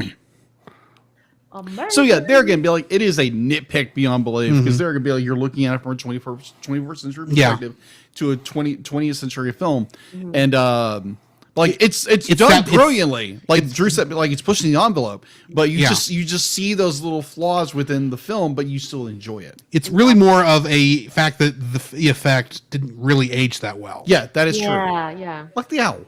Cultural perspective. So speaking of effects that didn't quite age well, I did like the worm character. Oh. The problem is, you can tell when they filmed it, that puppet is about the same size as every other puppet they've got in stock. It is not a little marionette thing they're controlling off screen because they have gone and composited the part of the video that they shot for filming this onto the other thing, and bless their hearts, it doesn't quite match. Not quite. There's a couple shots there where they've got this kind of weird shadow going across it to kind of hide this fact, but you're looking at it, it's like that stands out like a sore thumb. And it wouldn't be so bad if the lighting on the set with the worm was the same as the lighting on the set with Sarah. Because it is really far off. One is blue light and the other is yellow light. Oh, I didn't realize that. Yeah. Wow. I was sitting there watching it going, it was one of those things where I'm watching going, okay, the puppetry is good. That's fine. What else? What is wrong with this shot? I can tell something is wrong with this shot. It's a puppet. And I'm watching going, okay, so obviously they shot this part separate from Sarah, and they've gone and edited all this back in together. That's fine. What is wrong? It's it's the fact that there's an extra, the shot of the worm is smaller, is a smaller video, and it's actually not staying in sync with the camera around it. Oh my gosh, I didn't realize It's that. minor. It is so minor Yes. differences. Yes. But because I am now staring at it, looking to find out what's wrong with this thing. Right. And what hurts me more than everything else is that would be much more forgivable if it weren't for the fact that the worm's telling her that things aren't all in the labyrinth are not always what they seem, and they have shot the little entrance to where she's supposed to go in such a way where until she walks behind the brick walls, you can't tell that it's not the same wall. Very true. The way that they have it angled, there's nothing. There's nothing, and it's like they did that so perfectly. Yes. And then they have this scene shifts back to the worm, who's obviously not in the shots. The camera that's in a slightly different lighting situation, and going, really? You can't have it. You got close. You got so close, and this one scene is now stuck in my head. That's what you'll remember now. Yeah, it's what I'll remember now. This is the thorn in my flesh for this film. Right in the flip. It's what's keeping me from being 100% enjoying this thing is I'm looking and going, A worm. that worm is not on scene. You did so much. And the thing is, here's the other thing. I would also forgive this if they hadn't tried to edit the worm onto the scene, because there's plenty of shots where they go to the worm full screen. Yeah, those work. Those work really well. Those work perfectly. They do. There is enough separation psychologically for me to still say that's in the same scene. But you go to the other one where the frame rates are slightly different. It's slightly off center, and it kind of bounces a little bit because there must have been wind in that room. Oh. And I'm going, I really wish I hadn't caught that, and I could have just ignored this. The curse of being a reviewer, right? The curse of thinking something's not right here, and not being able to go, oh well, doesn't matter. Yeah. You ruined that scene for me because now I'm gonna look for that spot. I'm sorry. I am so sorry. You ruined the movie for Step forever because of the worm. I can't get over how cute he is. Okay, fair enough. The worm is the performance is golden. Yes. Do not get me wrong. The editing is not as good as it could have been. Got it. But that's my first dislike, and honestly, it's probably the only detrimental dislike I have. Wow. Okay. It's the only one that's not really a nitpick. Yeah. Gotcha. So yeah, Steph, what's your second dislike? Okay. I hate to say it. This one's a nitpick. It's Jareth's outfits. I won't tread over ground that lots of cultural people have gone over before, for obvious reasons. But it's weird. Like the weird poofy hair that like is long. It's the stringless. 80s. I say it's the I 80s, think that's the thing for me. and it's David Bowie. This is not the strangest thing he's worn on stage. Someone actually introduced me to the whole Ziggy Sparkles. Ziggy thing. Stardust. Yeah. Stardust. And so I was like, I actually had to ask one of my coworkers who was, a young lady around the 80s, and I'm like, is this attractive? Is this a thing? Do I just not get it? She's like, oh yeah, that was really. I'm like, okay. But yeah, I don't like it. But again, that's not the weirdest thing I've seen him wear, like you said, because I did look up. Ziggy Yeah, right. So, but yeah, it's just strange, and I think too sometimes it can have a tendency to look really fancy, really, almost like knightly, which is good because that's what he needs. He's supposed to be a king or whatever. But it tends to make him stand out way worse in contrast to the other goblins. They're all dirty and they got crap everywhere, and he's just like all clean and had a bath and nice eyeliner. Of course, he's the Goblin King. Whatever. So yeah. Monty Python told us how you tell a peasant from a king. He hadn't got crap all over him, which I edited that for content. I forgot about that. You're welcome. You're welcome, Roy. If you're still in the chat. Oh, that's really funny. You don't vote for kings? Or I can become king then. Anyway. But I always forget, just a side tangent from that scene, they're putting mud in a pile. Yeah. They're farming mud. Yeah. I never understood that till I was older. I was like, what are they doing? Oh, they're Sod. They're sod. Anyway, but yeah, so Jared close. I just don't get it. I'm a early '90s kid, but not enough to understand the look. So that's my first one. Jacob? My second and final like, because I don't have a third one for this one. You mean dislike? Yeah, dislike. That's what I meant to say. Dislike. You know what I mean. Yeah. All right. Thank you.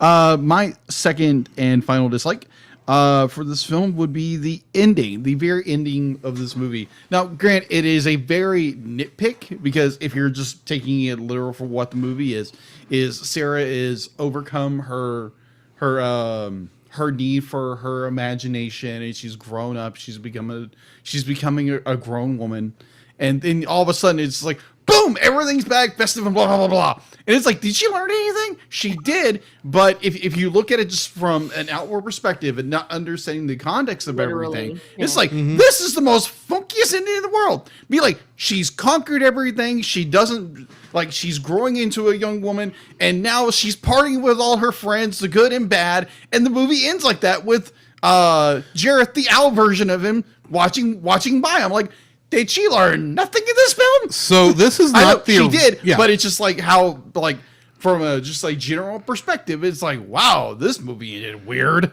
This is not the original ending they had for this film. Really? It is the one that went to theaters, but they had another version shot, which basically ended without that. Okay. It kind of just went, once she got done putting that stuff in her drawer and told her parents they were home, she went to bed. And the camera came out the window, and that was it. Okay. And they decided they wanted a happier ending. That makes sense. Yeah, more fanfare.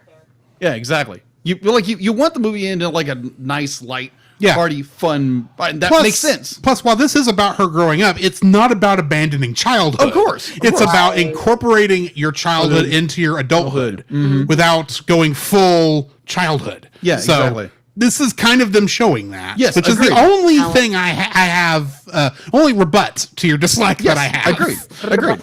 All right, so what is your second dislike? My second dislike, and we are into the nitpick territory here. I mentioned my mom wasn't a fan of David Bowie. Oh. I ain't either. I am not a fan of David Bowie's songs. Okay. The style of his stuff is just not. This doesn't click with me. About the only one of these things that's going to stick with me is the beginning of Dance Magic Dance. The little thing about you remind me of the Babe. The who? The Babe with the power. I can't remember the whole thing right now. But it's like, and I remember thinking, that is this song? This song has nothing to do with that intro. And still, this is not. And that's the other thing is these songs. They were written for this film. Officially. Yes. Officially, they were written for this film. But this film sounds like a jukebox musical. They don't make sense. Which, because the songs almost don't fit the environment. Yeah.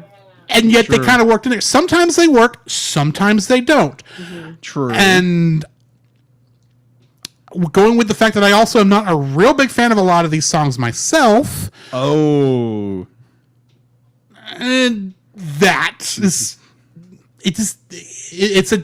anytime the song started coming on, it was a disappointing thing. Now, don't get me wrong. David Bowie sang all these songs very well. Fair. And the puppets that sang along with him did very well too. Don't get me wrong.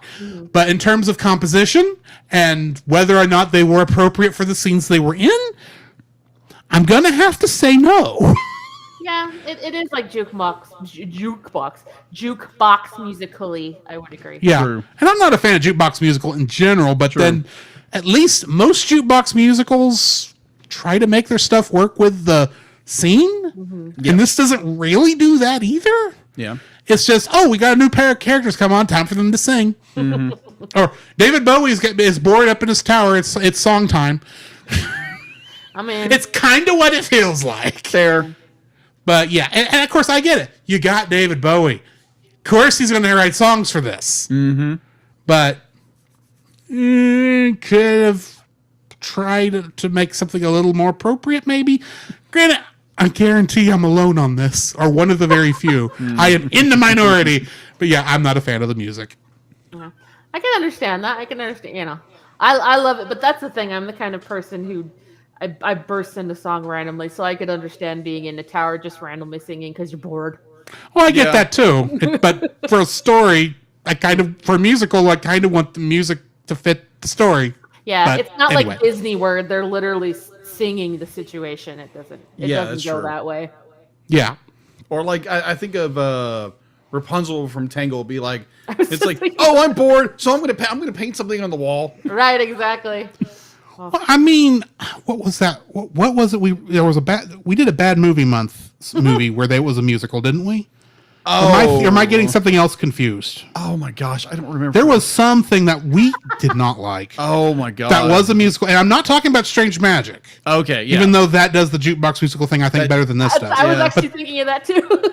But there was a different one we did where I would say this does the music better than this movie does. But like I said, this is a total me thing. I get it. I will not poo-poo on your post toasties if you enjoy this music. On your cereal? This must be an East Texas song. I'm from Arizona, man. Fair. Sorry. I have no idea what has traveled outside this state and what hasn't. That's fair. But I have to. I got what Retro did. Drew, tragic, Drew. Yes, I love that. It's so good. Thank you, Roy. I am not I am not rating this tragic. Like I said, I'm aware I'm in the minority on this one. I assume there's at least one other person. At least I know my mom probably would agree with me. My mom does too. She doesn't like this movie. When I said I was reviewing it, she's like, "Oh, that one?" I was like, "Yeah." She doesn't like it. She doesn't like dark fantasy stuff. Well, that would I think my mom would have been fine with, but I just know me and her do have some of the same musical tastes, and neither one of us are a fan of David Bowie. Fair. As a singer. Mm-hmm. So anyway, Steph, what's your third dislike? My final dislike is more of a nitpick. This one has to do with the Fire Gang, the Fireys, as you mentioned. Mm-hmm. I loved their song. I thought they were entertaining little dudes. And I was good with the head throwing, but the more limbs started coming out and the more they started becoming homunculus versions of other things, I was a little grossed out, especially the flamingo. That was weird.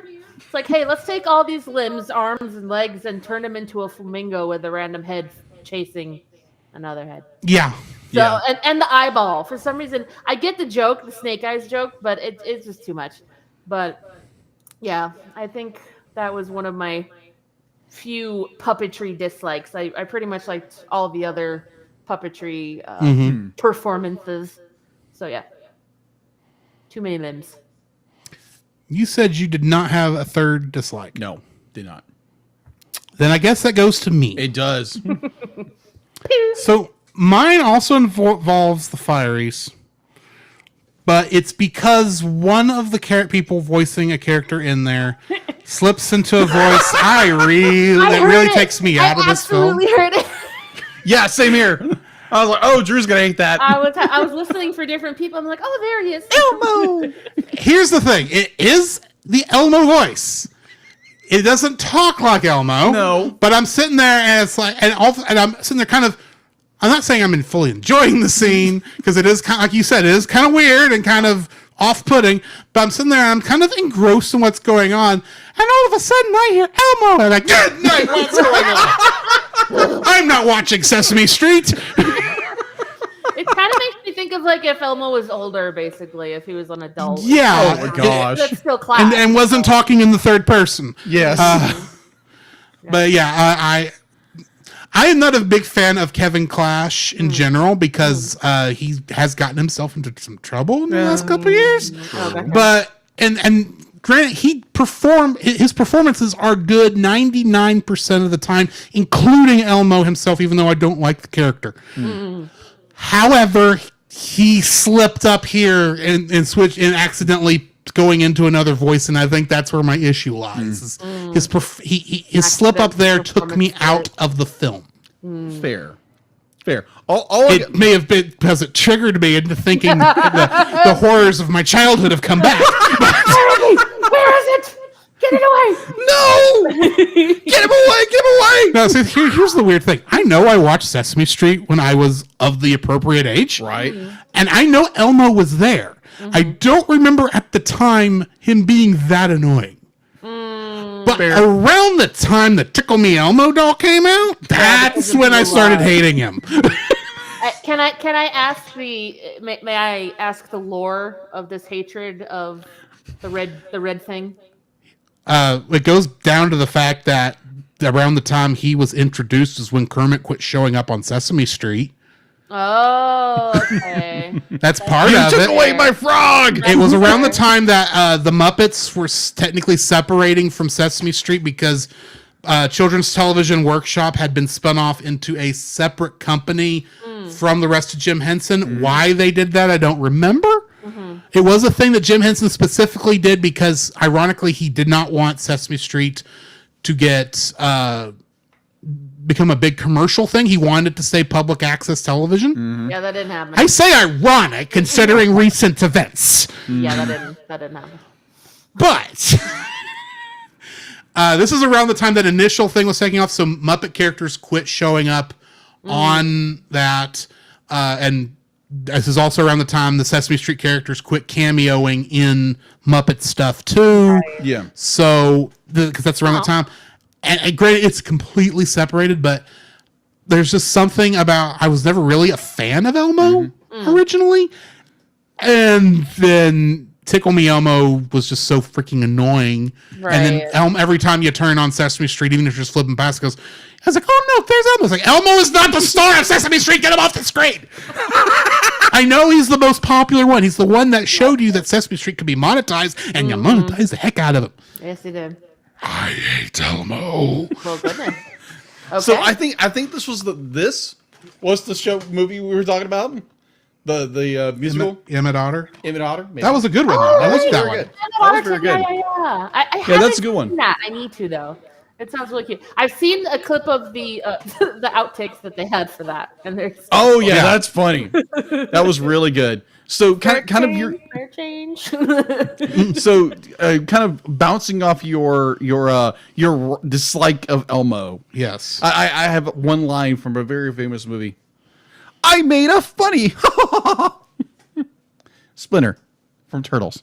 Oh, I can't even do his voice. it has been I haven't- a hot minute since I watched the original Turtles. Oh, yeah, no, I we're gonna have to haven't remedy seen it in that. years. I know we have talked about that. Mutant Ninja Turtles. That has been on the docket to get on here eventually. So it's not from lack of Yeah, 'cause trying. Though if we wait just a couple, I think that technically would be the next Henson film chronologically. That is true. And So, then we not that I was intentionally putting Henson films chronologically. that is true. And then we have be like, we're doing the first Turtles film. Then everybody's like, I gotta be on this show. I will say it is not on before the wedding. So unless someone wants to pay us $10, If you want to, go to patreon.com/Cellcast. there is still spots available. Yeah. If you want to do Turtles, let's do Turtles. or anything else for that matter. Yeah, within reason. Within reason. There is one movie that is definitely a no. Oh, But anyway, yes. What is it? will not be said on this podcast. Fair. We'll tell you later. We'll tell you Wait. after. We'll talk about it in chat. You got it. Anyway, do we have anything else before we rate this film? No. Steph, why don't you go ahead and rate this film first for us? I think out of 10, I would give it an 8.5. Okay. Okay.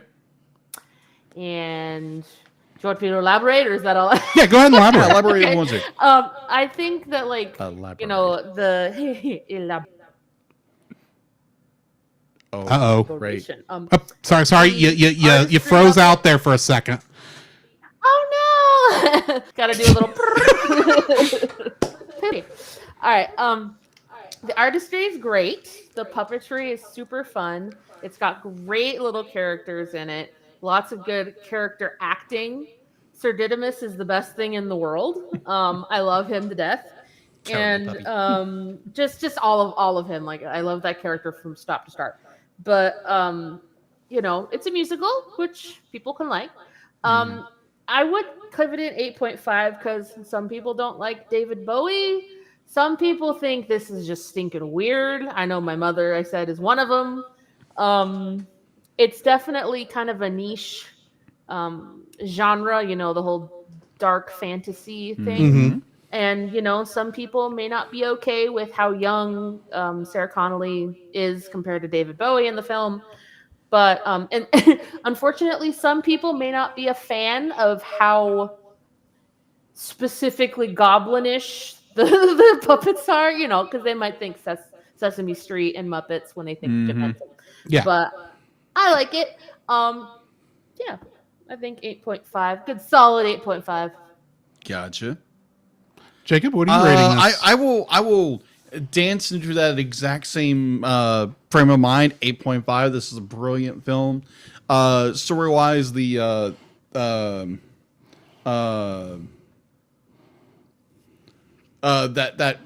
wonderful idea of from going into childhood into more adulthood, and not leaving the childhood fantasy behind, and growth and overcoming stuff. I love those elements of the story.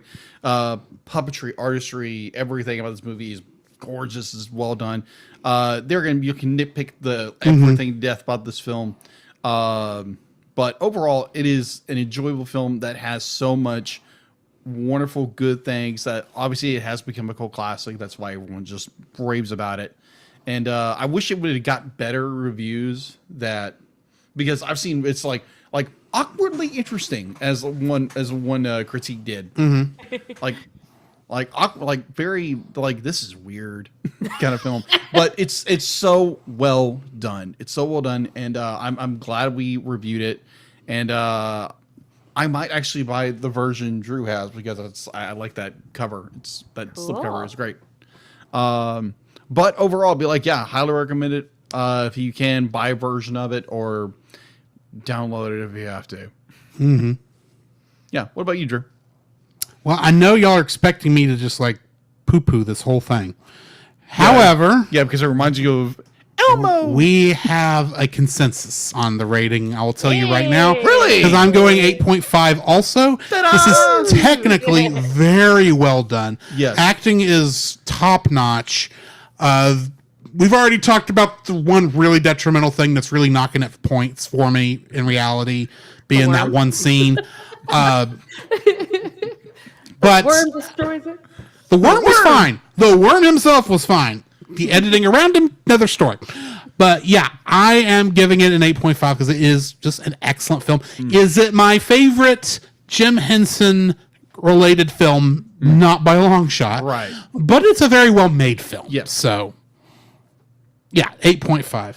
Excellent. Next week on Jacob's first movie pick of the year, we are going to be reviewing the film Nine, which I know very little about other than it came out at the time of another movie called Nine that was a live action film. And when we were trying to sell these things at Walmart, people would always buy the wrong one and not realize it till they had it open. Yeah. Aren't these the little voodoo looking guys? It's that one, right? I believe so. Yeah, little potato sack men. Yeah, I'm literally thinking Sackboy from Something Adventure, Big Adventure, Big. No, what is the name of it? It's a PlayStation exclusive thing. Media Molecule's the company behind it. The character is Sackboy. You know who I'm talking about. Yeah. You know. So yeah, that's who it reminds me of. And I know nothing about this film other than it's stop motion, and I think it's Leica, isn't it? I don't know. Don't quote me on it. I think it's CG, and I know Ewan McGregor's in it. That's all I know. And Elijah Wood's in it. I know that. Frodo and Obi-Wan in a movie together. That'll be fun. So join us next week for that. If you are currently hanging out in our Facebook group and want to vote on our upcoming Rewind films, as much like last year, we are still going over our year one reviews upcoming, and we are letting you vote on which order of the 3 we decided to do this year. So go vote for that on our Facebook page. And then, and of course we're doing Evangelion after all this. Yes. So join us for that. On the other side of the bumpers, we're going to be talking about what we've been watching, some news, and perhaps our first interrogation of season 5. So join us I'd be there. scared.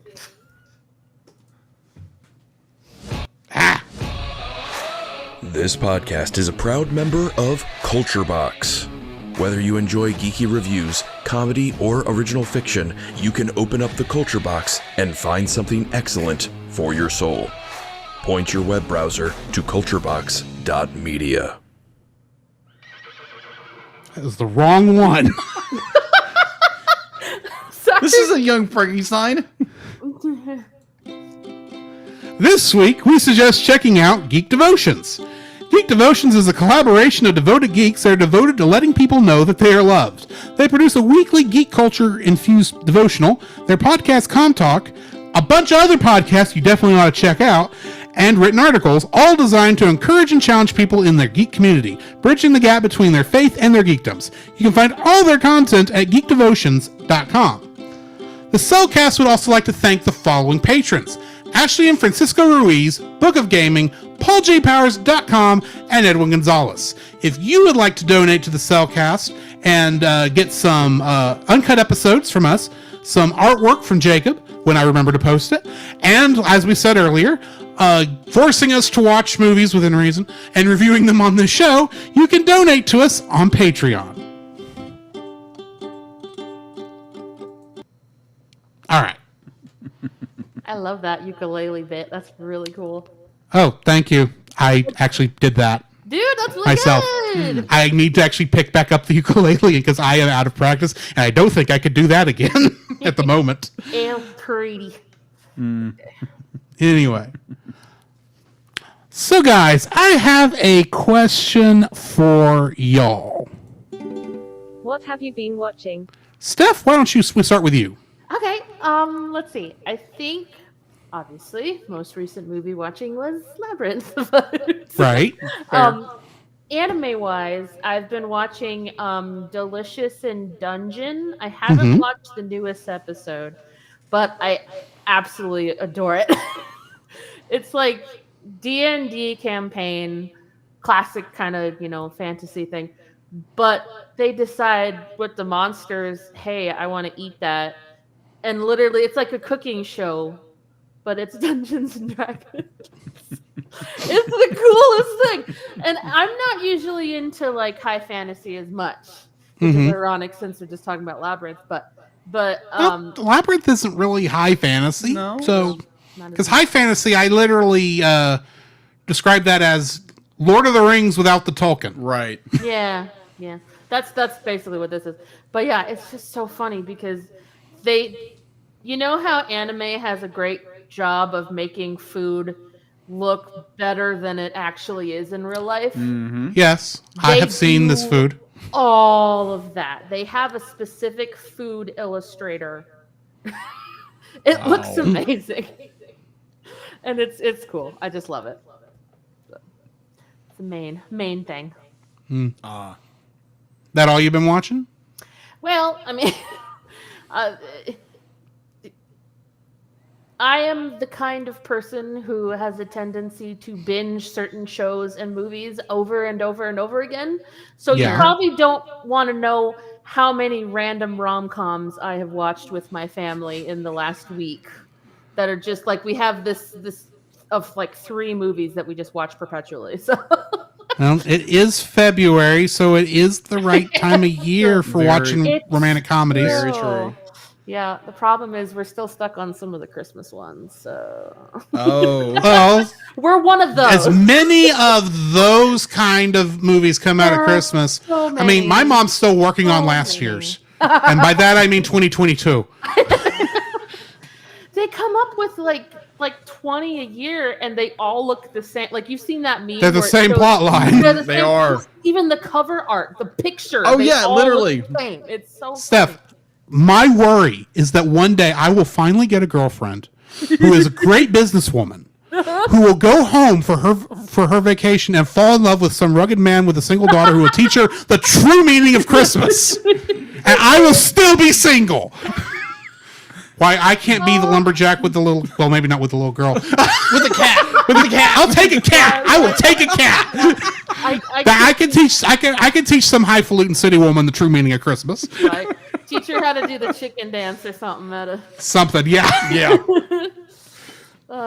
Wow, I've never. So yeah, seen I get that it. before. Oh my gosh. Yeah, you know, like I've sat through plenty of them. Yeah. So yeah, I've done a lot of those, a lot of Prime Video ones. Oh, I'm gonna sound so old right now. You know, Oh really? Antiques Roadshow. We were Oh, obsessed- yeah. Oh, that's fine. I get that. obsessed with Antiques Roadshow. I love it. It's so much fun. I Awesome. watch too much BBC. Too much. Nothing wrong with that. Yeah, Poirot, Foyle's War, just all of it. British Bake Off. I was obsessed for years. So Gotcha. I'll stop now because I can't. I'm talking about past shows, not current shows. But yeah. Right. Jacob, what have you been watching? So excuse me. I really haven't been watching anything. But like watch YouTube at the end of the night because I'm tired. So my car's kind of been down for a while. Be like having little issues here and there. Prayer that I finally get it to work or whatever the Lord's will with that. So I've been walking to work every morning. So it's like a 1.5 mile walk. So most time I will listen to, and I've literally got them pulled up right here. Either the podcast Serial Killers from Spotify, from Serial Killers, the Ben Shapiro Show, 5 Things from CNN, the Matt Walsh Show. Well, at least you're getting well-rounded news. That is true. Morning CNN Wire. and Ben Shapiro. Those Yeah. are two entirely different sides of the conversation. Morning Wire, Dateline for true crime, obviously. And one I recently got into because obviously my brother brought it up while we were having dinner last week, and he mentioned New Heights, which is Travis and Jason. Oh crap! What are their last names? I don't know. They're football players. I really don't know them. Yeah, I really don't know. Travis and Jason Kelso. One of them plays for the Philadelphia Eagles, and the other plays for the Kansas City Chiefs, who are going to the Super Bowl this year. Kelso, wasn't he played by Ethan Peck? Oh, shush! Yeah, just so happened that I think it's Jason. I believe he's actually dating Taylor Swift. So, Oh yeah, I saw that. yeah, because there's a ton of everywhere. Swifties who apparently listen to this show because of just a certain somebody who's related, who kind of has a relationship with somebody else. But Cool. I mean, I enjoy it because I enjoy football. I mean, I enjoy watching football. I don't get to see it a lot, but the Super Bowl coming up this weekend. Oh heck yeah, let's go! Everybody likes football. Yeah. Not everybody likes football. I'm kind of in Jacob's territory. I don't mind watching it. It's an entertaining game. Yes. I don't care so much. The only time I ever cared was when Arizona went to the Super Bowl. That's the only time Yeah. I ever cared because I had a horse in the race, basically. I got you. But I will cheer for whoever Oh my my friends gosh. want me to cheer for, basically. Look, 20 years. Let's say that for Texans. I will care about the Super Bowl when we get a Texans Cowboys game. Yeah. Or Weird Al is, or Weird Al. That too. I will watch a Weird Al halftime show. Yeah, dude, that'd be great. But otherwise, I don't care about football. I sat through 3 years of high school football when I was in high school in the band. I am done with football. Oh, sure. No, that's fair. So Can you I imagine played Weird ball. Al I love it. singing? It was something I grew up with. And there again, I don't get to watch it a whole lot. But when they say be like Super Bowl party, oh, I'm in. Yeah, I just it's hope they fun. don't skip the commercials. Yes, Because the the commercials commercials are are where the you best go for the part. Super Bowl. that's like the only reason I ever really watched the Super Bowl back when I did pay attention to it. Yeah. So, Exactly. Mhm. Yeah. but you can also watch those the next day on YouTube. That So, is true, true. but you want to watch them there and then. True. But that's just me. That's just me. So, go Chiefs. so Hey, that was at the end of yours? Yes, that was the end of mine. Sorry. Podcast-wise, since you did bring up podcasts, there are 2 podcasts I have recently started listening to that a former host, guest host on our show, Yes. back on the Monsters Incorporated episode, James Hamrick, he started a new podcast like halfway through last year with a couple of his friends called Banter Fodder. Which the minute I see banter, I thought about our friends over at Banter first. Yes. And I thought, and before I realized that's why I was what I was being asked to like, I thought it was their stuff. So I was, oh no, this is another thing. But they started that last year. It's just a basic movie appreciation show by a bunch of cinephiles. It's interesting to listen to. They make me feel like I'm about 10 years older than I actually am. And I obviously have different tastes than they do, but hey, it's a good show. But the other thing is this week, they actually started a sideshow. Really? That is a Star Trek watch-through show. Oh, they're no. going back through the original series. No. Nice. They've only put out the Cage, and that show is called Live Long and Banter. I'm throwing those out there because if y'all are like me and y'all like good movie podcasts and like Star Trek, I'm suggesting those to go out there to go listen to. Also, I may be on Live Long and Banter later this year. I may have already secured a guest spot. Ooh, very nice. So also, I did watch an episode of the original series today, namely The City on the Edge of Forever. This entire time, I thought when they went back to the 1930s Earth, I thought they were in San Francisco. Then I saw the Brooklyn Bridge. And went, this isn't in San Francisco? And I got to think, it's like they never said in dialogue where they were, and they don't. And I'm guessing all previous versions of me watching the show this episode must have been the edited for TV version, meaning they had to cut something for commercials. And I'm guessing this establishing shot must have been what was cut, because it really the setting doesn't matter. Yeah. Right. But because I mean, you really look at it too much, and you know your old classic TV, you realize this is taking place in Mayberry because that's the set they shot it on. Like they walk right past Floyd's barber shop. Oh, that's funny. I was watching that this afternoon, and I haven't really watched much else because I kind of fell into another video game. Of course. What game is are you it? playing now? Persona 3 Reload. Oh, nice. Of course. Another 80-hour game. Jeez. These games are long, but they're good games. I can imagine. And the story, honestly, you might like this one. I say you might like this one. This is closer in terms of on par with like Evangelion in terms of darkness. Oh, okay. Wow. When you launch the game, there is a warning like comes on screen that says this game contains depictions of suicide, bullying, and I don't remember what the third thing was. It may have just been violence. And it's like, oh yeah, I bet it does. Yeah. Wow. And it does. I mean, they summon their personas by firing a gun-shaped object into their head. Yeah. Whoa. Okay. Yeah. I will will. show you the video before you leave. Wow. The starting video. But but the thing is, the story is this is a remake of a PS2 game. And only reason I never played the PS2 game is it's not really easy to get a hold of to play on newer systems by the time I discovered this series. Plus, the original Persona 3 is missing a lot of the quality of life stuff from the later games that make it a lot more interesting to play. But I am kind of been really stuck on this one, so. Cool. Yeah. JRPG. So, yeah, that's what I have been involved in watching and playing and stuff all this week. Nice. So, Jacob, what do we have in the news? Okay. The CELcast News with your host Jacob Heron.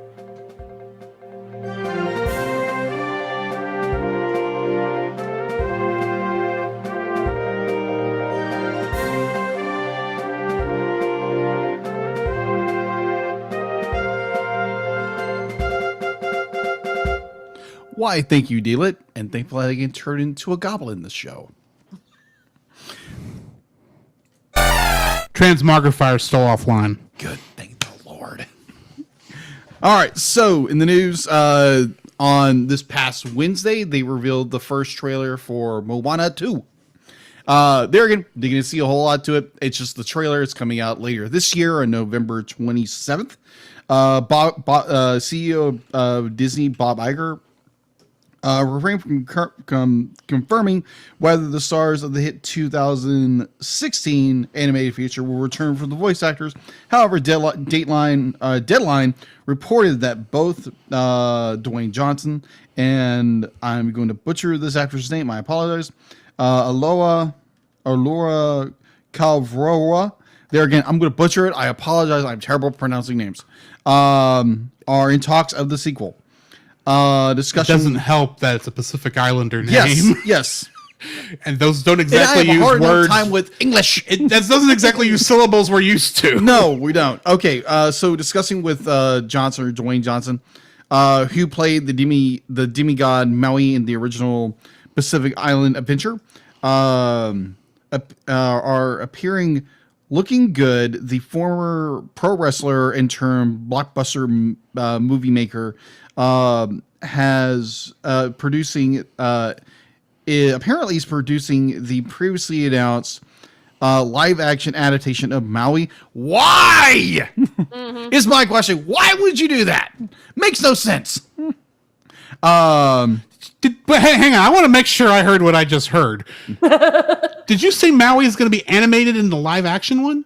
No, they're going to do a live action Maui. A live action Dwayne Johnson's gonna Moana. I knew they were making a live action Moana. Yeah. For some reason, I thought you said Maui was going to be animated in the live action Moana. And I was going, why would you do that? Dwayne Johnson could pull that role off. That is true. He's built like a mountain. He just Granted, needs to- why are we making more live action animated movies? Yeah. Because Disney doesn't. You have the Muppets. Give me Muppet Moana. I am there. You know what I want? I want Muppet Princess Bride so badly. Muppet Princess Bride? So badly, yes.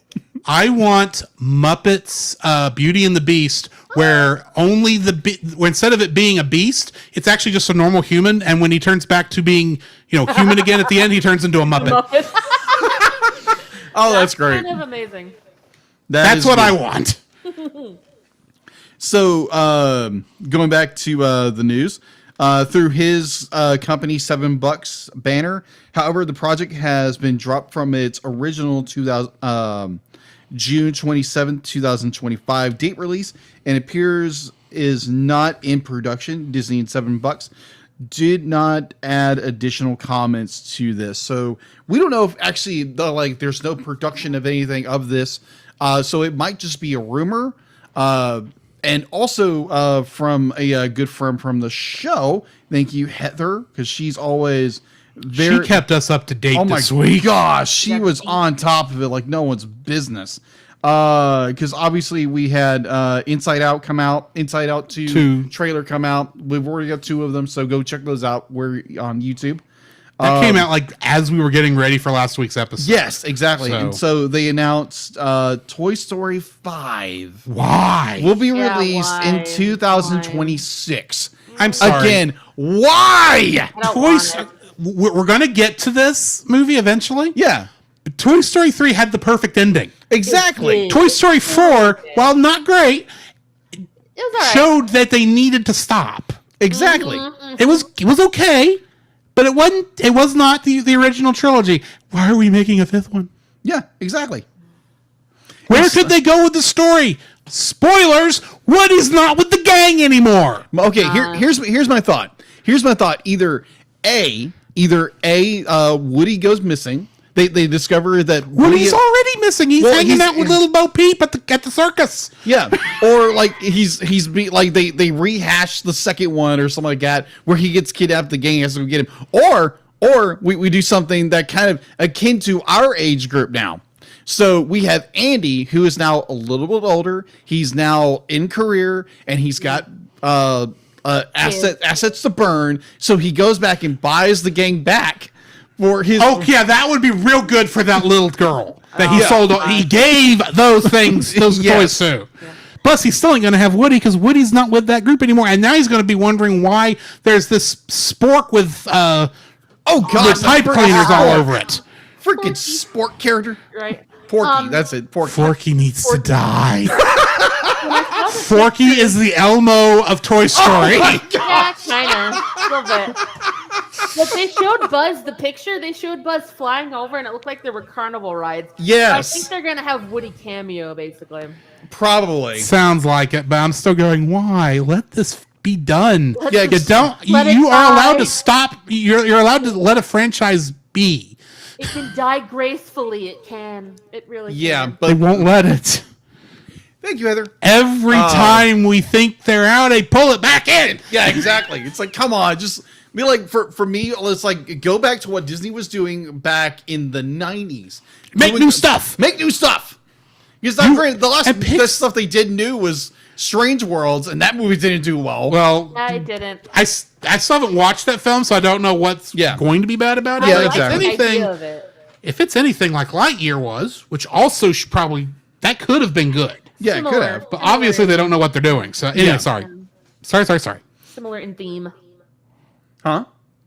Oh, Lightyear was similar in theme as Strange World. I've seen them both. Oh, okay. To quote another Disney property that they bought, let the past die. Kill it if you have to. That is true. That is so true. So going into news, and again, thank you so much, Heather, for your devotion to keeping us updated Yes. what's going on in the world of animation. We got the official new logo for Sonic Hedgehog 3. And I'm so excited about that. no, you think? The fact they have I'm going to let you Illuminor finish your going now. news, and if you have left one tiny little interesting thing out, I'm going to bring it up. Okay. It's not really official news, but it's because of how the internet's reacting, especially fans. Okay. So apparently we are getting a Knuckles show on Paramount Plus. I am interested in that. Yeah, with Idris Elba reprising his role as Knuckles, and it looks cool because apparently it's a road trip movie, and you go watch the trailer. There again, thank you, Heather, for giving us up to date what's been going on in the news, and let me think. Is there anything else that's been up to date? So I do want to talk about one little interesting cultural thing related to that Sonic the Hedgehog 3. Yes.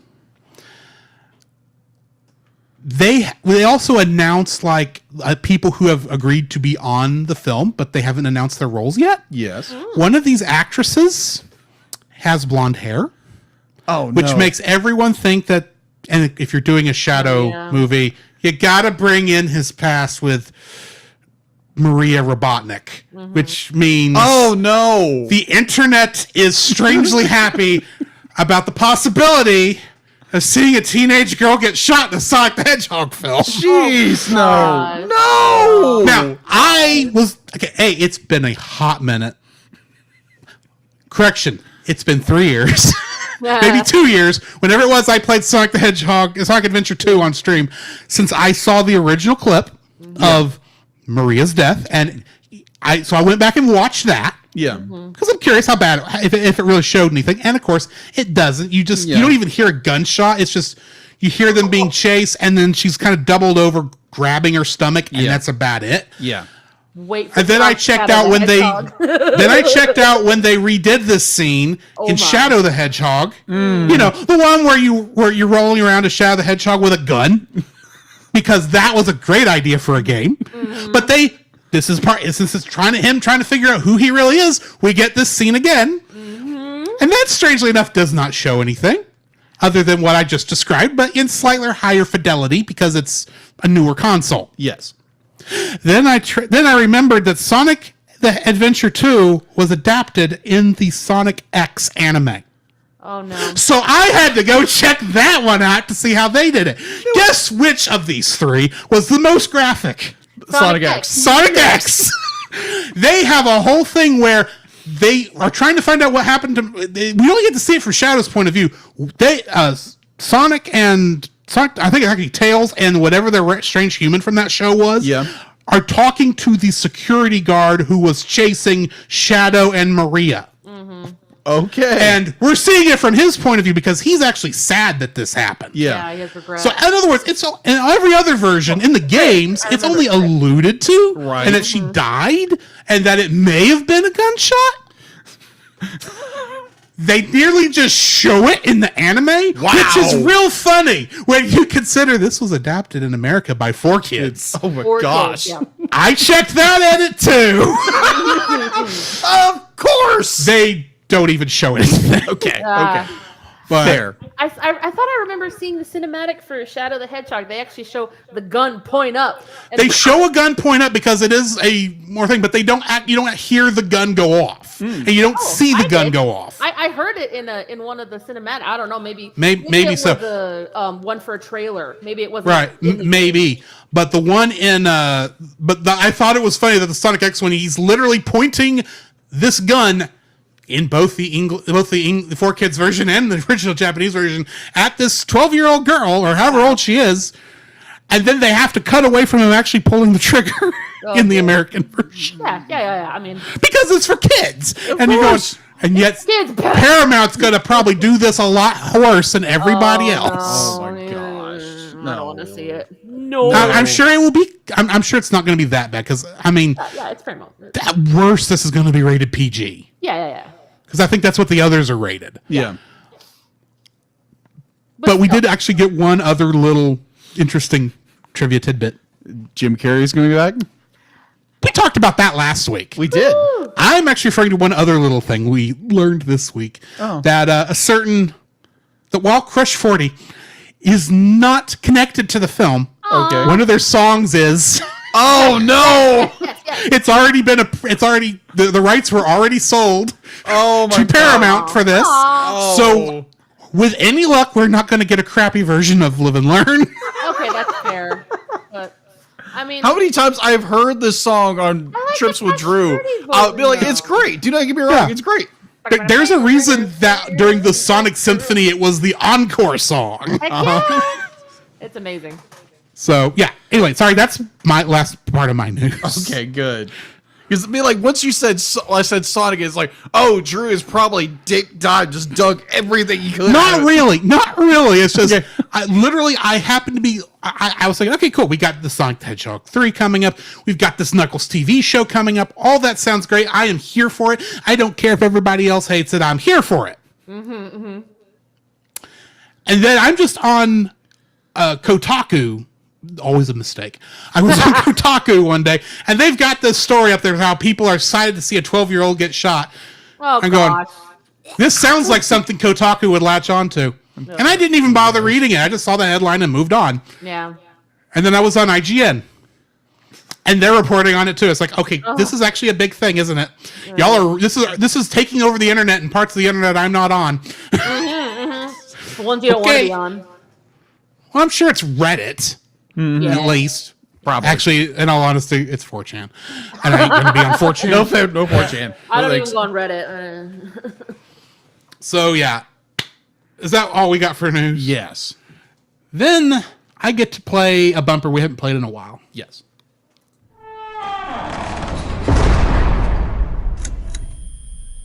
Interrogation. Oh gosh. Yes, we are finally back with a new interrogation segment where our listeners know if we have a new or recurring guest, where we go and ask them a drill of questions they have not been prompted to. They have no prep time for this. So The only prep time that Miss Stephanie got yeah. was when she asked what was going to happen. I said, there's probably going to be an interrogation, which I can't tell you anything else about. Exactly. And I was like, okay. So, Steph, they're going to be like, you have been a very wonderful follower of our show, very much alive in our comment sessions and on our the cell chat and everything. Just be like, you are very colorful and very much alive in those chats. Again, thank you for that. So, getting into the interrogation proper, what was your favorite cartoon growing up? Gosh, there's so many. I think the ones I probably watched the most were that I can think of were Sailor Moon, The movie that I watched over and over and over again was My Neighbor Totoro. Oh, Good nice. choice. Very good choice. Mostly Disney. So pretty much if anything was on Disney Channel, I'd be there. Disney Channel, Okay, Nickelodeon, excellent. Cartoon Network. What was the last animated film you went and saw in theaters? Oh gosh, I don't even know. I honestly have no idea. It's me and Mom haven't watched movies like in theater in years. Yes. Okay. Oh, okay. Because of outside the thing that COVID. will not be named. Yeah, I gotcha. The thing that haunted us our second year Yeah, on the you're show. not exactly. kidding. Exactly. Thanks, COVID. Right. I know that the last. I think the. Oh my gosh, I don't know. I hate to say it. The only one I can think of that I saw on Netflix recently was the second Chicken Run movie. How I was know that, by it. the way? Yeah, we know haven't it. watched that one yet. Yeah, how was that? It's one of those where it didn't necessarily need to be made, but it's cute. Okay. You know, it's Actually, it got- did need to be made, so DreamWorks would not have any part of it. Oh, True. to keep the rights, yeah. Yeah. Yeah. But yeah, it definitely oddly enough, it kind of toned down on the Britishness a little bit, which I wasn't happy with. I feel like since they've been doing Netflix stuff, they're trying to cater a little bit more. Oh, I'm sorry. I lied. The most recent animated film I watched then was Shaun the Sheep, the movie. Shaun the Sheep. Okay. The movie, yes. It's the cutest thing ever. Farmageddon? no, is that the name of it? first one. The first one. Oh, Oh. okay. That was 2017, I think. Okay. Oh, okay. Way better. Cuter, more whimsy. Yeah, it's a lot better. But yeah, that. Okay. Okay. Your least favorite animated film? One you just can't stand. The Elmo of animated films. I'm happy to say I don't really have a lot of those. I just know in general that if it's badly animated, like if the quality isn't good, or especially Oh. if the syncing of the lips isn't correct, that messes me up. Like especially if you have someone who they jump around between studios so that the syncing is wrong. Oh, I hate that. Oh, okay. Okay. I was so unprepared. That's part of the That's point. part of the Part of it, yeah, interrogation. that- yeah, to yeah. throw you something you're not expecting. Exactly. Oh, what was an animated either movie or television series you watched as a kid and went back and rewatched as an adult and you didn't like it as much? Pokemon. Pokemon. Okay. Okay. Yeah, because I watched the dub version, and it's kind of hokey. You know, I mean, it's supposed to be, but I really wish I could go back and watch the original Japanese dub so I can get more of what they're actually going for. Oh, okay. That can be found Oh, I'm in sure. legal places, actually. Yeah. I think actually, no, because the ones on Netflix are Prime, the 4Kids probably. version. Yeah. So, and those are edited, so you can't have the Japanese in that. Yeah. But yeah, it can So- be found somewhere. So the thing I think about Pokemon, I think of the eternal 12-year-old who after 20 years finally wins a championship. First off, I knew it. he won the Orange League back in did, the that's original true. run. But they're like, Really? no, he Yes. has to keep going Well, the fact that the Orange League was not actually based on a game. on anything. It was all filler. It was all filler. It was a good filler saga. I liked it a lot. Yeah, it's actually, from what I remember, it was good. Yeah. Secondly, yeah, the fact that it took him 20 years to win the thing, despite the fact it's probably only, 3 or 4 years in universe? And that's Probably. And the fact that he's able to pretty much go around the entire Pokemon world in 1 year because he happens to know a professor? True. physically impossible. But let's face it, you go back and you watch the Indigo League, and you realize how horrible a trainer Ash actually is. I'm not talking about he was ignorant. I mean, he's like bad. Team Rocket were better Pokemon trainers than he was. Well, I mean, there's that theory too. They're like every time he goes to a new region, his Pokemon, like in the game, they become experience locked. so that they basically go down to 0 every single time, and that's why. Well, a lot of times from what he actually doesn't. He leaves all his old Pokemon, back. In the games it would be in PC, but wherever they're all, his 80 Tauros are still running around Oak's Plantation back there. But he always just goes with Pikachu. Mm-hmm. The fact of the matter that Pikachu at this point should be like one-shotting everything. Everything, yeah. Even the fact that he never evolved into Raichu, which admittedly there was a good reason for that, but he should be one-shotting everything at this point. Absolutely. Yep. All I gotta say is kudo, Neko. Kudo. They're gonna be like, I watched Digimon, so that's where my bias comes from. Cool. Digimon's got good storytelling. I just wish that their Digivolutions actually made sense. But it's fun. Let's say that. I don't mind. So, Digimon is the only thing where the monster could go from being a house cat to a female angel, and no one bat an eye. That's true. I understand that one. I get that one. Yeah. And that's like the most. That's like the one that didn't surprise us. Right. Well, I mean, Patamon's not really even like a specific animal. He's just like, I remember TK was making a joke. He's like, "Oh, are you a pig?" "I'm not a pig, TK." Like, I'm not a pig. No, he's a guinea pig with wings. Yeah, that's true. Your wings. A really big guinea pig.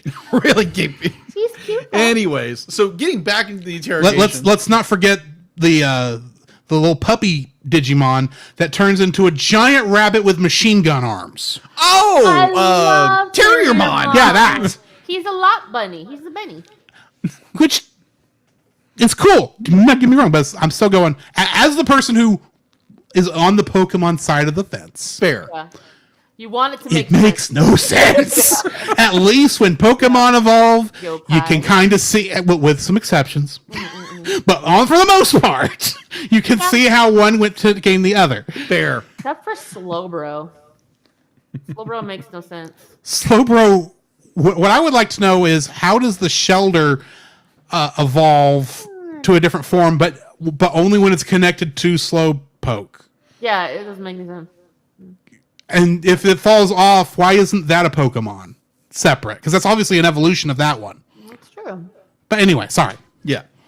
So, getting back into the interrogation, this was all amazing talk, but back into interrogation. So, are you an anime fan? Yes. Okay. So, what anime universe would you not want to be stuck in? Oh gosh, pretty much any of them that aren't slice of life, because you're gonna die. But if it's shonen, yes. True. Like literally, you said that first thing that popped in my mind: Attack on Titan. Oh no. Yeah, run. Or that's a funny thing is that I'm an anime fan, but I'm more of a casual. So like hilariously, the really popular stuff, I have no idea. But fair. I think out of my knowledge, probably wouldn't want to be in, like you said, like a shonen anime, because I wouldn't be able to survive. That is true. Naruto, Attack on Titan. What's another one of them? Promised Neverland. The one where the kids get eaten. Yeah. So, ones like that. So yummy kiddo snack. Numb. No thanks. But what's the other one? Made in the Made in Abyss? Made in the Abyss. Made in the Abyss. Oh, anyway. I'm one of those people that looks up clips of things, and of course I decide to look at them and I see all the traumatic ones because that's the one that people what they advertise. Yeah, exactly. So pass. I'll take a shoujo, thank you. Like a non supernatural shoujo, just regular. I got you. I love the response that Neka brought up. Yeah, those are your two picks. Yeah, Evangelion and Inuyasha. Oh yeah, probably. Yeah. Or Berserk. Bear in mind, this is ones we don't want to be in. So I agree. I don't want to be in the world of Evangelion. No, especially what I ran across when I was doing research today. Oh, you poor thing. We'll get to it, but we'll get there. We'll get there when we get there. But as a tease, they mentioned something that I had to double check because I could have sworn it was named something else. And I was right. But they don't want to tell you that for a long time. I gotcha. So anyway. But, okay, cool. So an old, like a very classic one we love to do. If you were stuck on a desert island, you had a television, able to watch, what animated series, anime or American or wherever series you could bring with you, but you only bring one with you? What would it be? Oh, that's so hard. You're gonna think I'm weird. Well, maybe not, but Unless it's like a 1-episode thing. Yeah. there's a show that I absolutely adore. It's called Cheese Sweet Adventures. It's Oh, the one about the literally kitten. About the kitten, exactly. You know, so I've run across it. I've not watched it. This is not the one I was telling you about a couple years ago about the anime where it's about a guy who adopts a kitten and you see the story from both their points of view. Yeah. It's not that one. My New Boss is Goofy. That's the one. Because I've Ah. seen that cat, and I love that cat. I'm obsessed with cats. So, but yeah, it's cute because like you can tell it's an anime made for kids, but it doesn't play dumb. It makes the cat seem dumb because she's a little baby, like she doesn't know anything. But it's really sweet. It shows her and her family, and I would bring that only subs, only English subs, because I'm biased. And No worries. It's cute. I would bring that. Can I cheat and give a secondary option? Sure. Bluey. Bluey. Well, Bluey, yeah. Bluey, okay. I love Bluey so much. Bluey, well, So good. I have an interesting history with Bluey because I did a commission. Like last year, I think it was last year. A dear friend of ours, Chase Beeler, his friend, reached out to me like, "Hey, can you do Bluey with Star Wars?" Ooh. And so I For did a commission. for a commission. And so I had no idea what Bluey was, so I had to go on Disney Plus and find it. And it's like, oh my gosh, this is so freaking good. The writing is so well done on Bluey. And I was like, I'm good. impressed. This is a little kids show that is so well written. And it's That's I was made so for the thoroughly parents. impressed. I know that this show is while it is a kids show, it's made for the adults and the writing is good. It's I've seen clips where it's like, oh, I see what you're doing there. It's just the general tone I can't get through. Fair. It's Oh, just a like little the too preschool for me. Yeah, well, yeah, that's true. fair. Well, you can tell by the way I talk probably that I'm very bubbly, high pitched. Oh, yeah. Yeah. So I'm okay with that because fair. Me sometimes. Bubbly, I don't mind. It's just this is a little. It's a little too Nick Jr. for me. Okay. Yeah, Fair That's the enough. best way I know how to put that. that's fair. Oh, yeah. Oh, I wouldn't want to be Dragon Ball either. Sorry. No, good No. night, no. I do not want to be. There is a manga about it. It's an isekai story of a guy who gets teleported into the Dragon Ball world and ends up as Yamcha, and has to survive. Oh, jeez. Or And what about, I want to read it. Oh, my what's gosh. his Poor name? Yamcha. Hajirobe, the big fat guy with the sword. Yeah, Yajirobe. Yeah, yeah, Hajirobe, Jordy. yeah, he survived somehow. He's somewhere. Yes. Well, he knows Korin, who is like right below Kami in terms of godhood.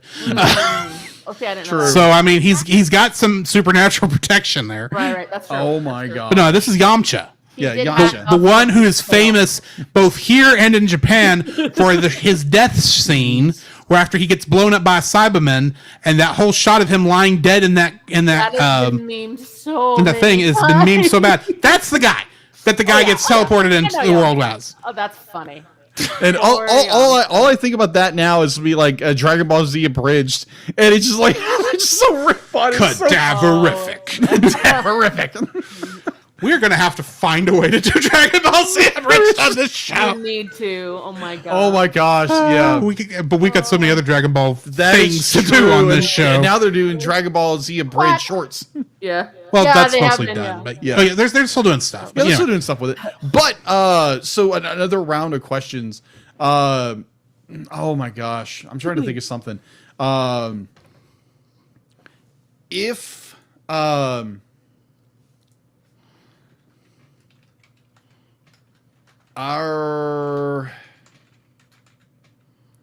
I'm trying to think if you were to introduce an animation either an animated movie or an anime to like your parents or whatever, your mom or your dad, whatever, what would you want to introduce them, knowing that they might, I don't know if they might have a bias towards it or not, but trying to introduce them to something that is something you love and you want them to love as well?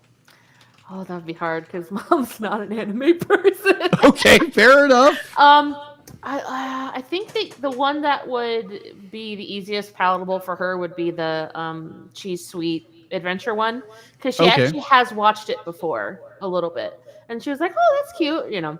But I think if it was my friends and like general acquaintances who actually Yeah. like anime, I'd want to have them watch Delicious in Dungeon. I think they might actually like it. It's funny. Cool. It's good. Oh The my fact that gosh. it's a cooking show in a dungeon in a D&D campaign, basically, is just the funniest thing ever. Oh my gosh. So if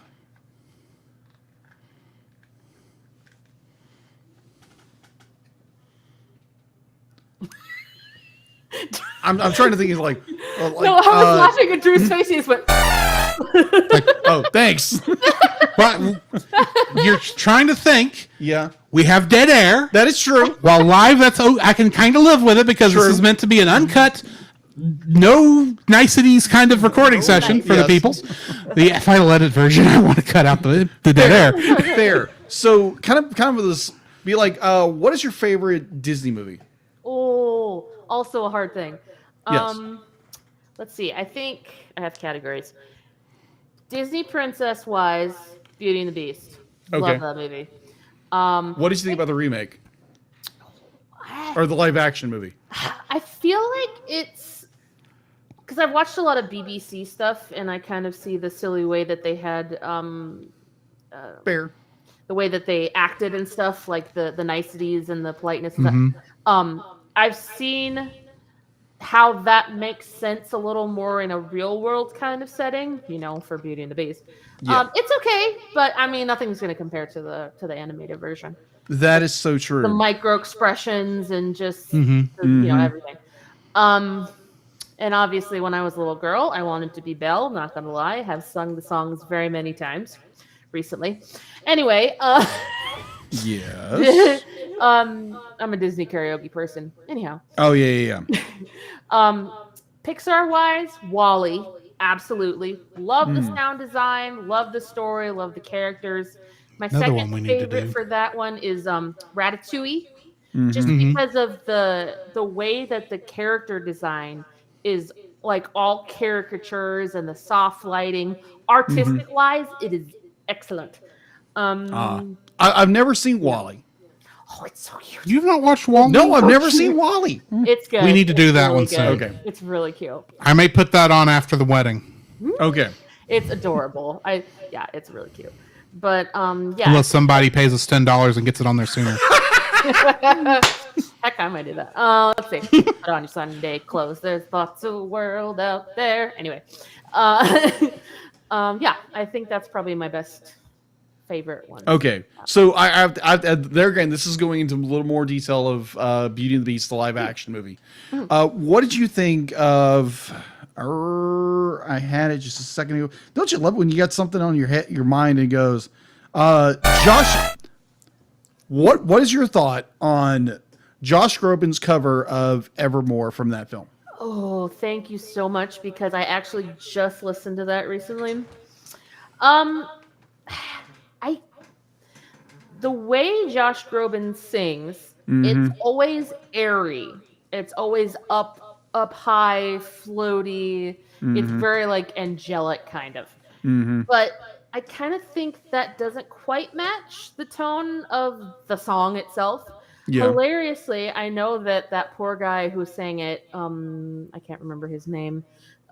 They had to auto-tune the heck out of it.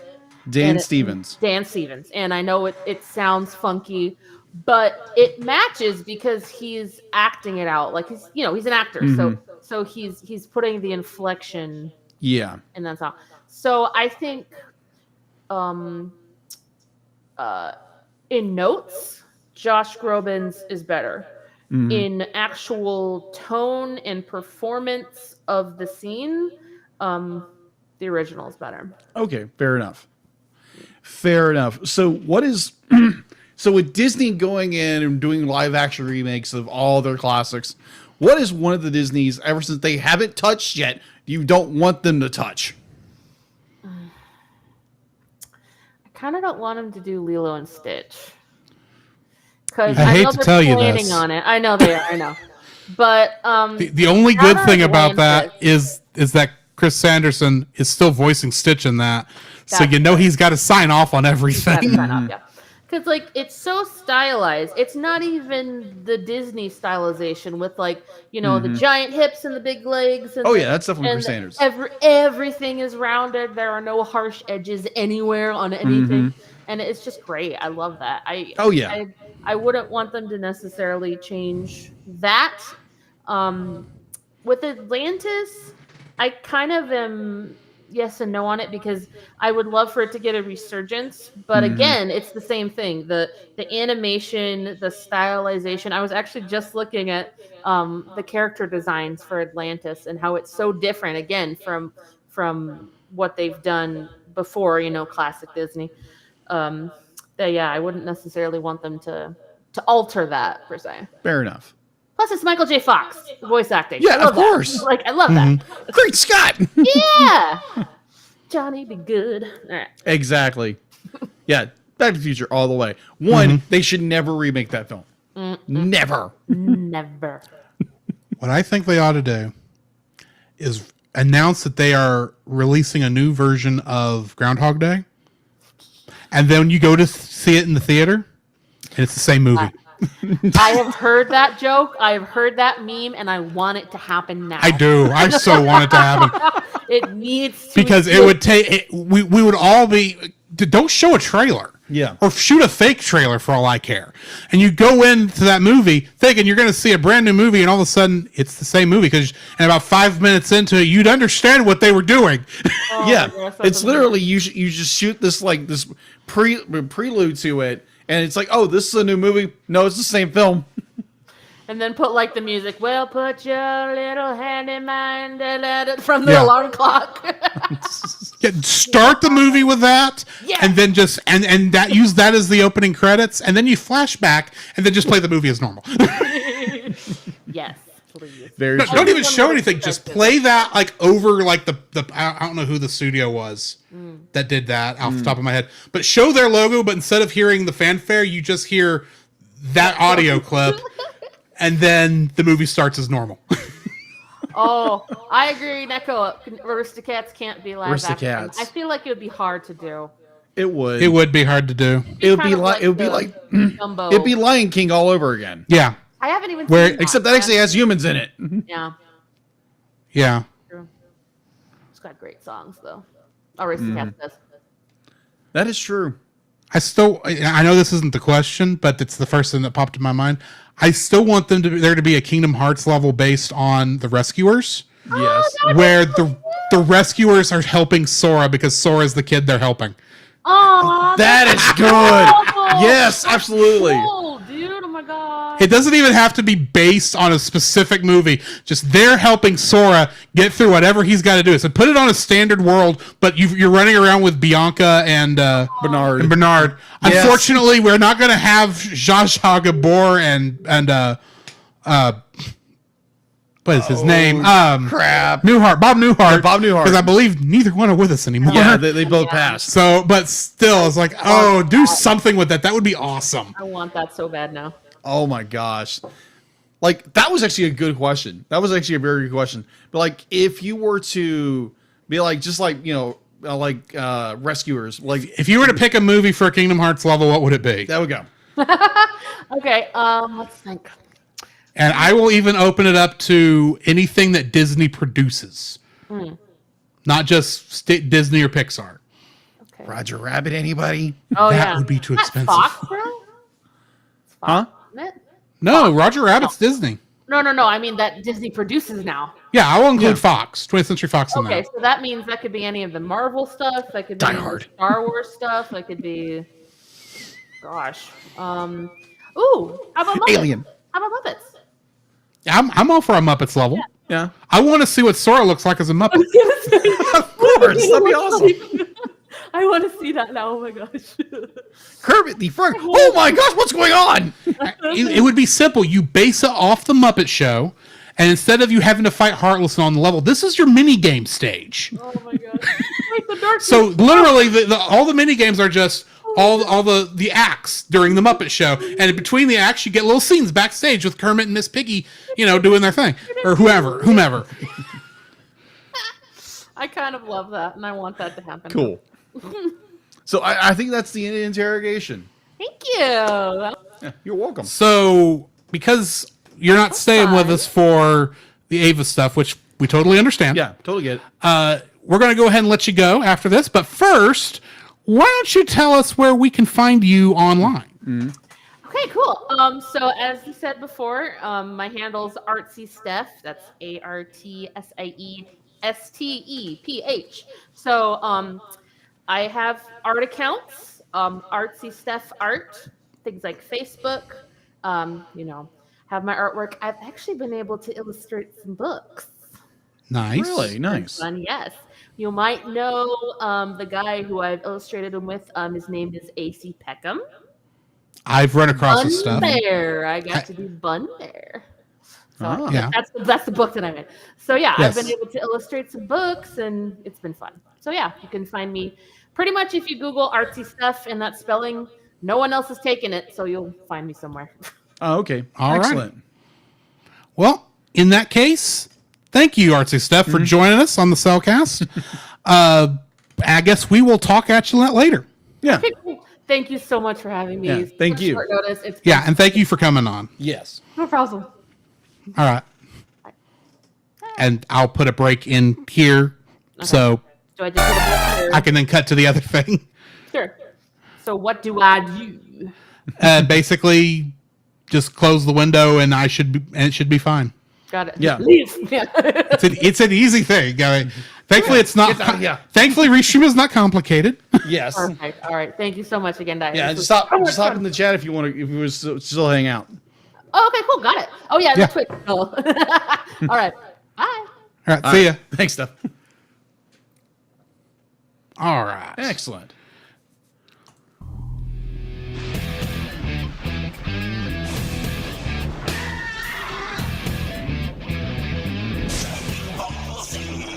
Card captors, a mystic adventure. Card captors, a quest for all time. She is the one named Sailor Moon. Pokemon, gotta catch 'em. It's you and me. I know it's my destiny. It's time to do. Digimon, digital monsters, Digimon Darla champions. Yayo, yayo, ho ho. Set sail for One Piece. Yo, Shinji, get in the robot. Your dad loves you, get in the robot. The cockpit's too small for a grown-up. Kick some butt in your robot.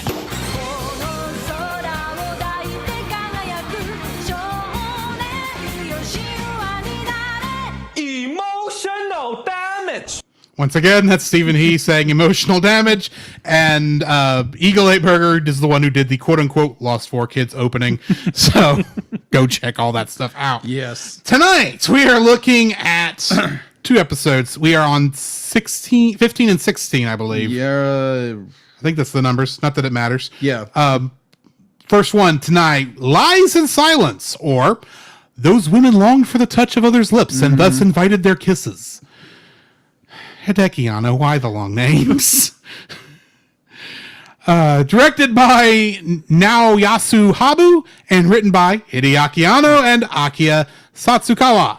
In this episode, Shinji visits his mother's grave in the company of his father, and Masato reflects upon her bygone romance with Kaji. Soon afterwards, Kaji and Masato discover a startling secret within Nerve's terminal dogma. Dum dum dum. This episode, there is no new cast. Ah. Trivia. Our angel appearance. I specifically wrote this as Adam ? Yes. Because I am already aware of something.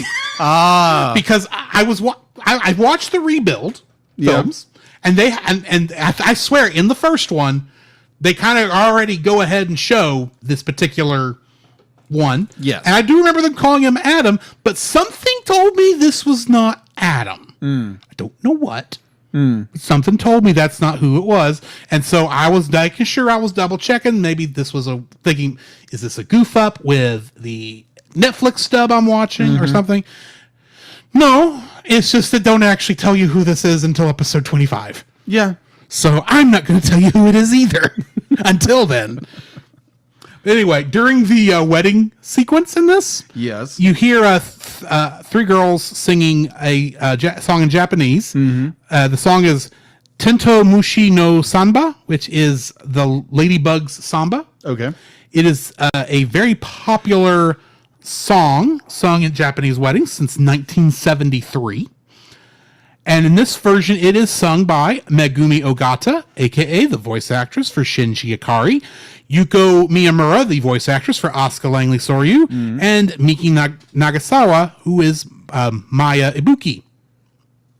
Yeah, the student council president. Oh, okay. Gotcha. That was the one that threw me off too. I was like, Maya Ibuki? Who is Maya Ibuki? Because it's not a name that's come up a lot. I think she's simply just called Mai. And probably, but in the Japanese version, she's Maya. It was a bonus track on the Neon Genesis Evangelion Edition album. It was originally released by Cherish, the husband-wife duo of Yoshitaka and Etsuko Matsuzaki, in 1973 to widespread success within Japan, and the song remains quite popular and is played at weddings. Yeah. The version of Fly Me to the Moon in this is sung by Masato, and it is once again the 4-beat instrumentation. I gotcha. What's your thought on this episode? Oh my gosh. Well, the first thing that comes to mind with this, the kiss between Shinji and Asuka. I'm sitting there watching and go, he can't breathe! I love that. It's so funny. I get the thing where she clamps his nose because breathing through your nose apparently tickles when you're kissing. It does. I'm sure it does. I'm thinking, surely this is not going to take long. No. 45 seconds to a minute later. Yeah. And Pippin shows up. And it's not just like I half expected when we're going to get a long drawn out thing like this, that this is one of Evangelion's famous fill time movements because we ran out of money for this episode. Oh. Kind of thing that happens from time to time. Right, agree. Where we stay on a shot too long, but we have to cover this amount of time. Right. Except no, Pin walks in, sees what's going on, walks into his refrigerator, closes the door, and then Shinji's skin turns purple. Oh, it's already color. purple, but I It's think changing color. I think that's when it turned blue. Yeah, it would go like from gray Let to the man breathe, Oscar. And then she does by running into the bathroom, like gargling. Well, here's the thing. In the ADV, I read it in the ADV dub, she kind of lets out a blech. Yeah. Before she does it. That is not in the other versions. Oh, really? That is an ADV edition because it's not supposed to come across as the experience was disgusting. Yeah. Like the ADV dub kind of gives you the feeling. It does. It's mostly meant to be, I don't know why I did that. Yeah. Kind of a thing. Yeah, the 80, like, she grows off in disgust, and it's like, be like, I'm never gonna be like, I can't believe I kiss for boredom. Admittedly, it is kind of a stupid thing to do. Well, it's teenagers being teenagers. And it's Asuka who, it's her way or the highway. That is true. That is so true. Be like, it's this great episode where you get Masato. Mm-hmm. Masato is be like, you have all these people who are getting married, engaged, and the whole bit, and she has this thing for Kaji, and she's feeling a little bit like an old maid. Yeah, exactly. And wouldn't know a thing about what that feels like. No, no, of course not. Of course not. So like this episode's very well done. Be like you have this combination of like Asuka and her feeling for Kaji, and it's like it's so great because Kaji just kind of blows her off because it's obviously the age gap, and be like he's got his thing is Masato, and it's so well done that scene where Kaji being the gentleman brings Masato back to the apartment, and she like Asuka's all over him. She's like, I smell peppermint. This is after Asuka nearly killed Shinji, Really with, killed with the Shinji. kiss. Yes. And she's still kind of disgusted with herself more than she is with Shinji. Yeah. At that moment, and then the door opens, and Shinji says, "Oh, it's is it Ryuji? Kaji. Kaji. Says, oh, it's Kaji." And she goes, "Oh, really?" And she's like nothing ever happened. Yeah, exactly. It's like, you girl. It's Calm like, well, yourself. it's well, like in a previous scene, it's like, There was another word I wanted Kaji's to the use there. only man for me, and she says that to Shinji. It's like, you have a crush. Go get a crush on someone your age. Yeah, that's true. I'm not saying you need to be dating Shinji. That is not my ship. Right. I don't have any ships for this. These ships have sailed a long time ago.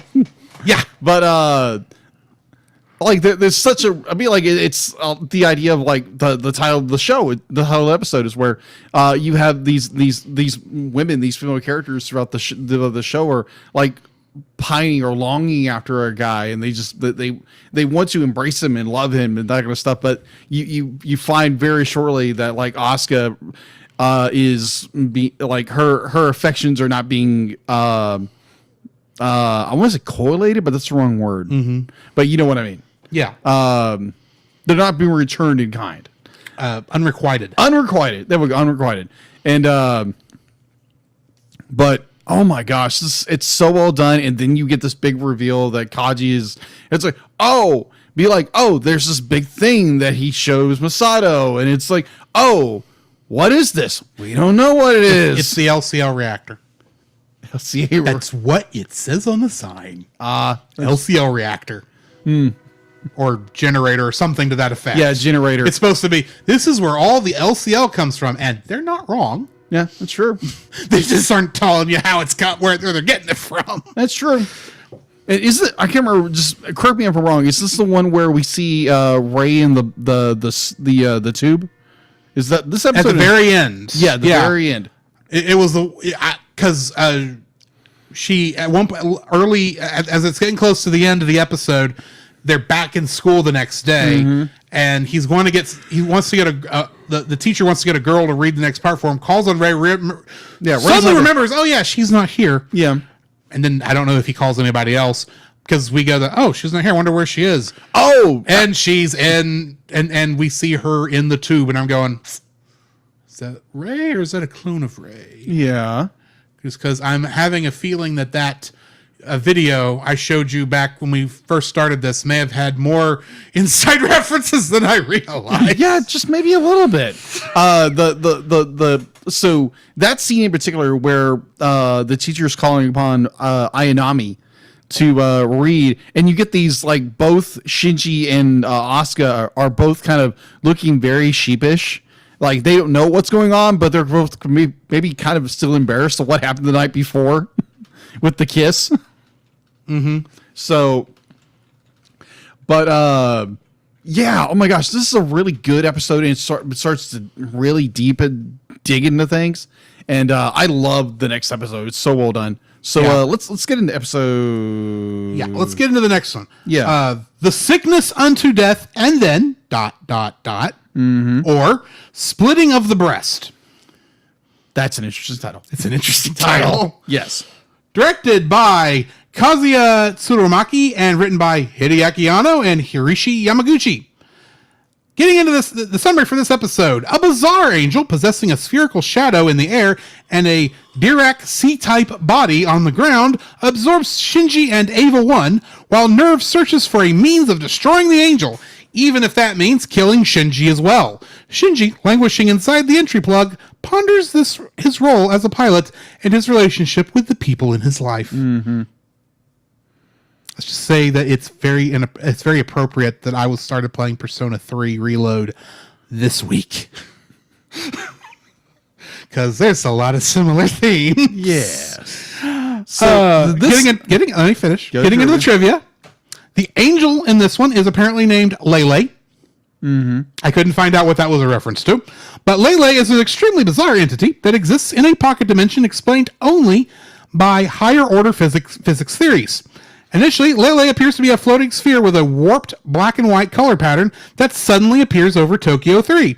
However, Lele's real body is actually what appears to be a shadow on the ground. The manifestation of Lele's body in our dimension is 680 meters wide, but only 3 nanometers thick. The floating sphere is just the shadow it casts in our dimension. Yes. Because it possesses an inverted AT field. And I don't know where I'm getting all this from Ava Geeks, by the way. Yeah. And some of this information may be coming from later in the series. It I'll probably admit, because I don't know what to edit out of this and what Fair. not to. I did edit some things out because it's very obvious that would be important in another episode. But it can absorb any material from our dimension inside of its body, which apparently is called a Dirac sea. A Dirac sea is a vacuum-like pocket dimension from which there is no escape, and this is a real theory. Yeah. This is not made up for this show. This is a real thing the physicists apparently believed in. It's a real scientific term, though it's not fully explained on screen. It is a theoretical model of the vacuum of an infinite sea of particles possessing negative energy that was invented by the British physicist Paul Dirac in 1930. Really? Yeah. Okay. Lele's striped appearance visually corresponds to the younger Shinji's striped shirt. Gee, I wonder if there's a connection. Maybe. Shinji attacks Lele with a pistol that appears to be an Ava-sized version of the IMI Desert Eagle. This is the only time in the series this weapon is shown. Also, Asuka uses the Sonic Glaive axe to climb up a building and escape the shadow. And this axe is never seen again for the remainder of the series. According to that. Yeah. The Fly Me to the Moon in this one begins with a trio vocal interlude that is in Japanese. And the second half of it is a normal orchestra. Huh. The Japanese voices, and they are the ones who are doing the singing later, are the Japanese voices for Asuka, Rei, and Misato. The English translations of those phrases are, "Hey, you want a kiss? Why don't you become one with me? Who are you? Loneliness. It has become one in mind and body. It is a very comfortable feeling. Pleasure. Sky of reality. Cruel strangers. Do you want me? Do you love me? Wow. Fill my heart with song." That's where the song comes back in. Fair. And I'm going, see, when I first heard that, when I was going, because I have been going back and listening to the ending of the song, because this is not in the Netflix version, unfortunately. Sad. Because and honestly, I think I understand why Netflix didn't pay for this. But I am going back and watching this on YouTube. And I first heard that, I thought, did they just start the recording early and threw this stuff in here? For no good reason? It's like, are they talking about what they need to do for their next take on this song? And then start halfway through it? That's just weird. Yeah. And then I looked up what they said, and I went, this is it's got Hideaki Anno written all over it.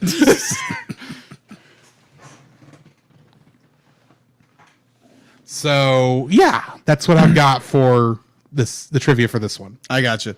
Again, this is another brilliant episode where you have Shinji has gotten a little too confident. For once in his life, like Shinji has gotten in the robot in this episode. Yes. And he's about to pay the price. Yeah, there's the point where we he's like his test scores are better because obviously there's something going on. We know this. Yeah, something's going on. We aren't going to tell you what. Yeah. Let's just say it probably was not a coincidence that we went to his mother's grave last episode. True. And the fact that they oh crap, what's the scientist? What's her name?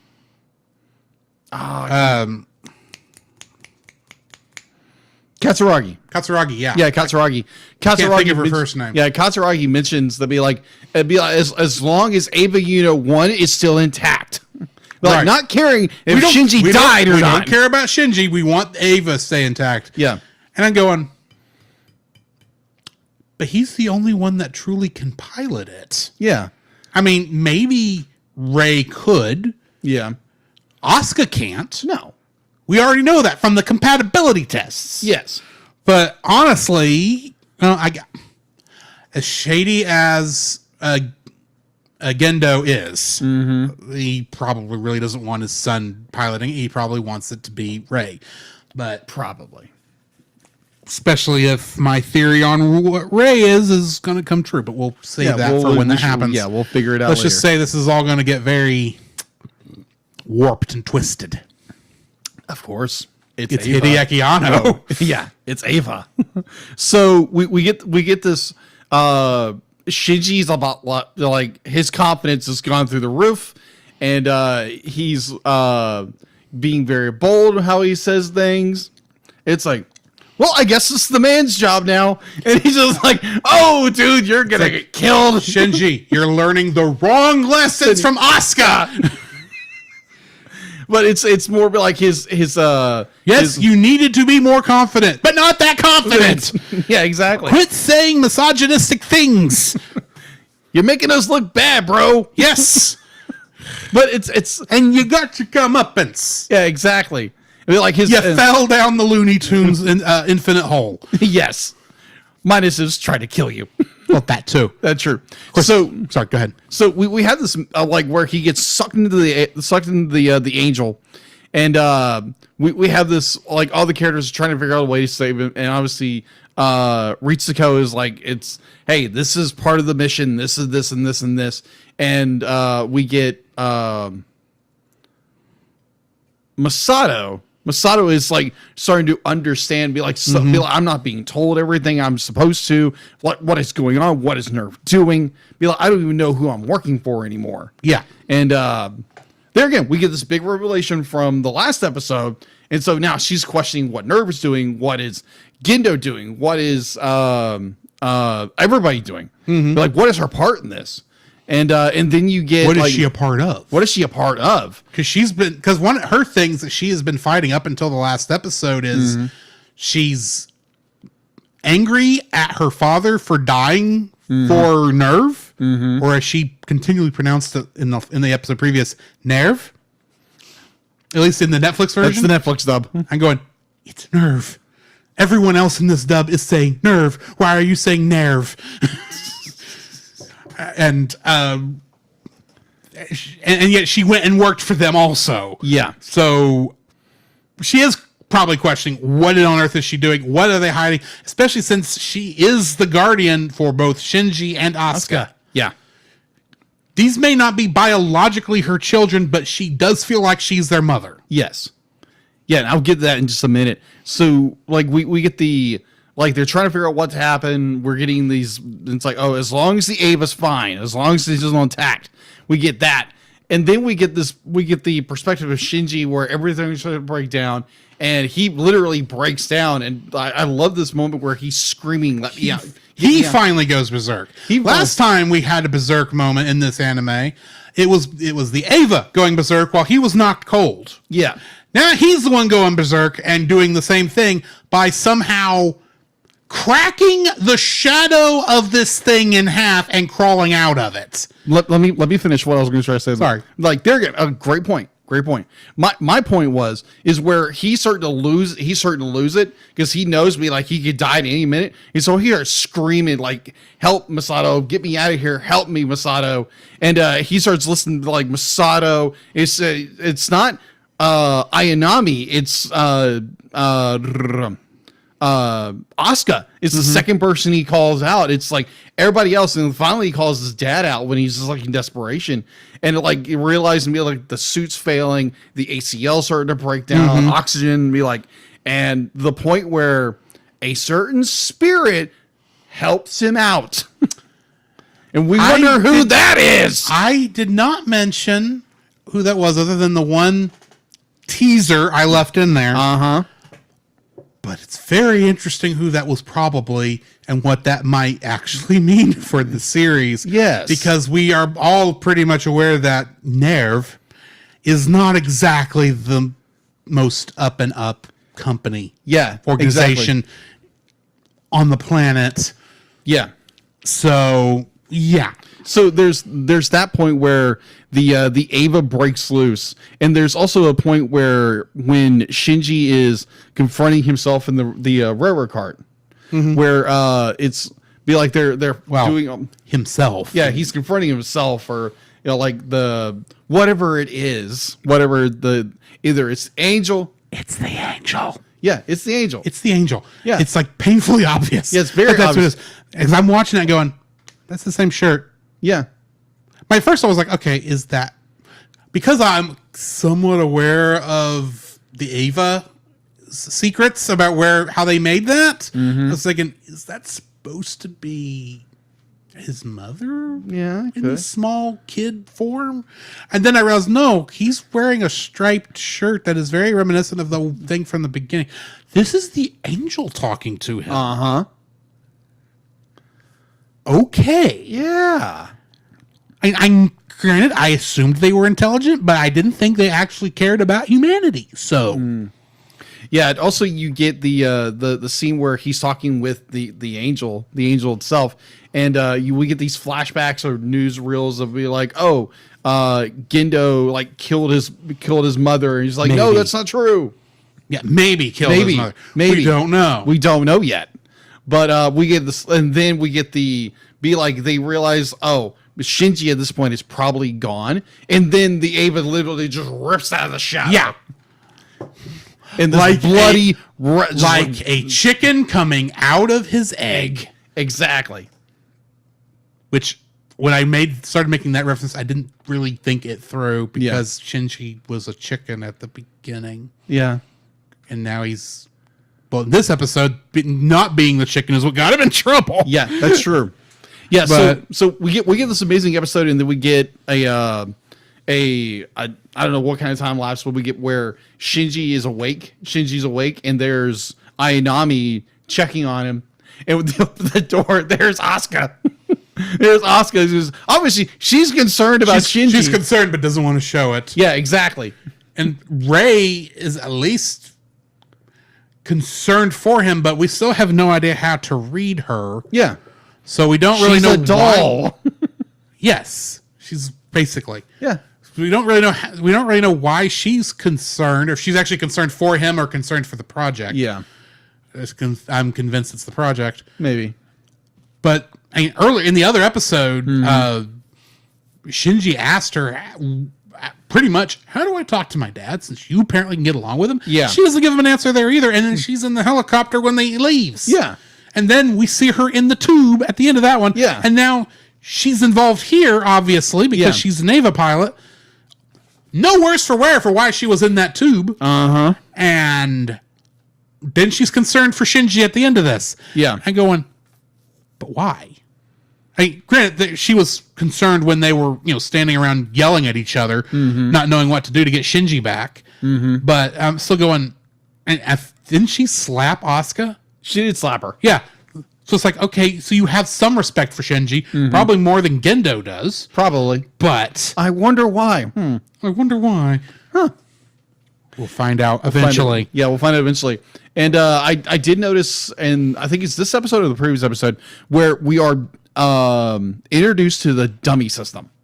They mentioned it. They mentioned the dummy system. And we heard about, we saw them testing the dummy plugs during the episode with the angel that was hacking into the Magi computers. Magi computer, yeah. So we knew they're doing something with that, yeah. which I'm assuming is take the humans out of the equation, Yeah. basically. Yeah. But We'll discover that in the next 2 episodes. I'm sure we will. Well, yeah, considering one of us like, okay, now there's a 4th children, For a child. but Ava Unit 4 is no longer around. This is all I'm getting off of Netflix's summary thing. I'm going, so was there a 5th children too? Because the children are one number ahead of the Ava unit number. And we'll find that out when we get there. But I was looking past the... I was double checking Yes. episode titles to make sure I had this right, because I know End of Evangelion technically has 2 episode numbers attached to it. Yeah.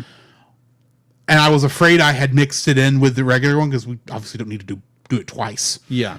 And I was double checking that, and I saw some of the other, looking closely again at some of the other episode names that I hadn't looked at in like over a year. Yeah. When I originally wrote the list up.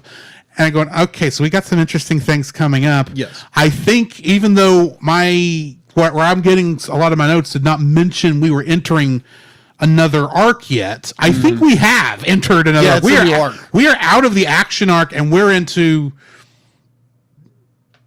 you know, I'm just going to call it the end of the world arc because that looks like where we're going. Emotional- Third Impact looks like it's very much on its way. Yeah, possibly. The question is, whose fault is it?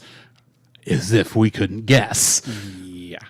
We shall see. We shall see. We'll get there when we get there. Yeah. Next week, Oh, yeah. yeah, we are getting into some interesting episodes. The Fourth Child. Yes. The fourth to be qualified and life and death decisions. So join us next week for that, along with 9. And I guess this has been Drew. This is Jacob. And we'll catch you in the next frame. You can follow Jacob on his Facebook at Jacob B. Heron. His Facebook page, Jacob's Daily Art Corner, where he tries to draw each and every day. His Instagram at Jacob B. Heron. His Twitter at Jacob Heron. And his letterboxd at Jacob Heron. You can find Drew on Facebook at Drew Dodgen. His Facebook page, Drew's Photo Bin, to see his photography. His letterboxd page at GGeorge759. His Twitter at GGeorge759. And Instagram at Drew Dodgen. You can like us on Facebook at the Cellcast Podcast. On Twitch at the Cellcast Gaming. On YouTube at Cellcast. On Twitter at cast_cell. The Cellcast can be found at Apple Podcasts, Google Play Podcasts, Stitcher, Spotify, or anywhere else fine podcasts are downloaded from. Please rate and review us where you found us, and also on Podchaser. Email us at thecellcastpodcast@gmail.com. The Cellcast is a proud member of both the Pop Americana and Culture Box media networks. For more information, please see the link in the description. Our theme song is Drop and Roll by Silent Partner. And remember, that's Cell with a single L.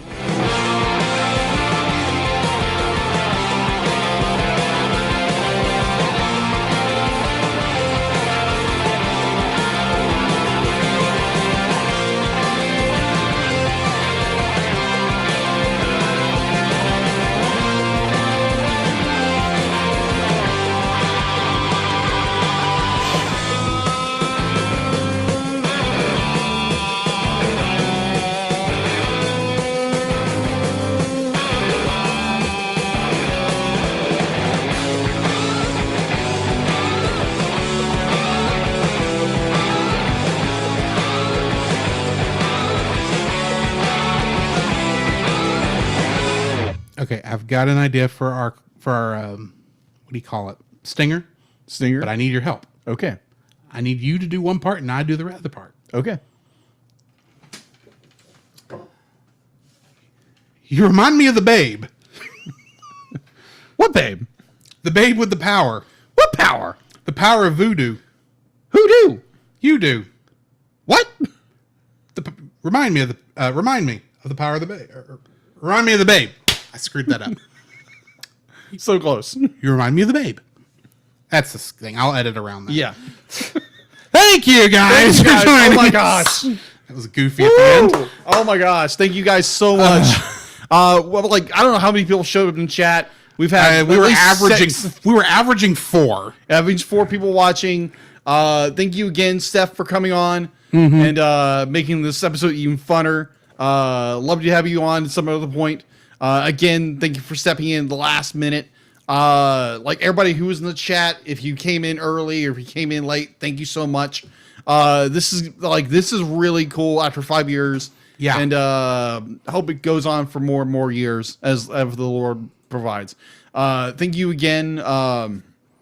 Wow, there again, we're doing 9 next month or next week. And so stay tuned for that. Yeah. Those of you on the Netflix.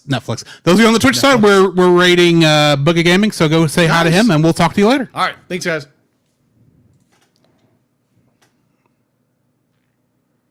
Stage 1B or 8. Oh,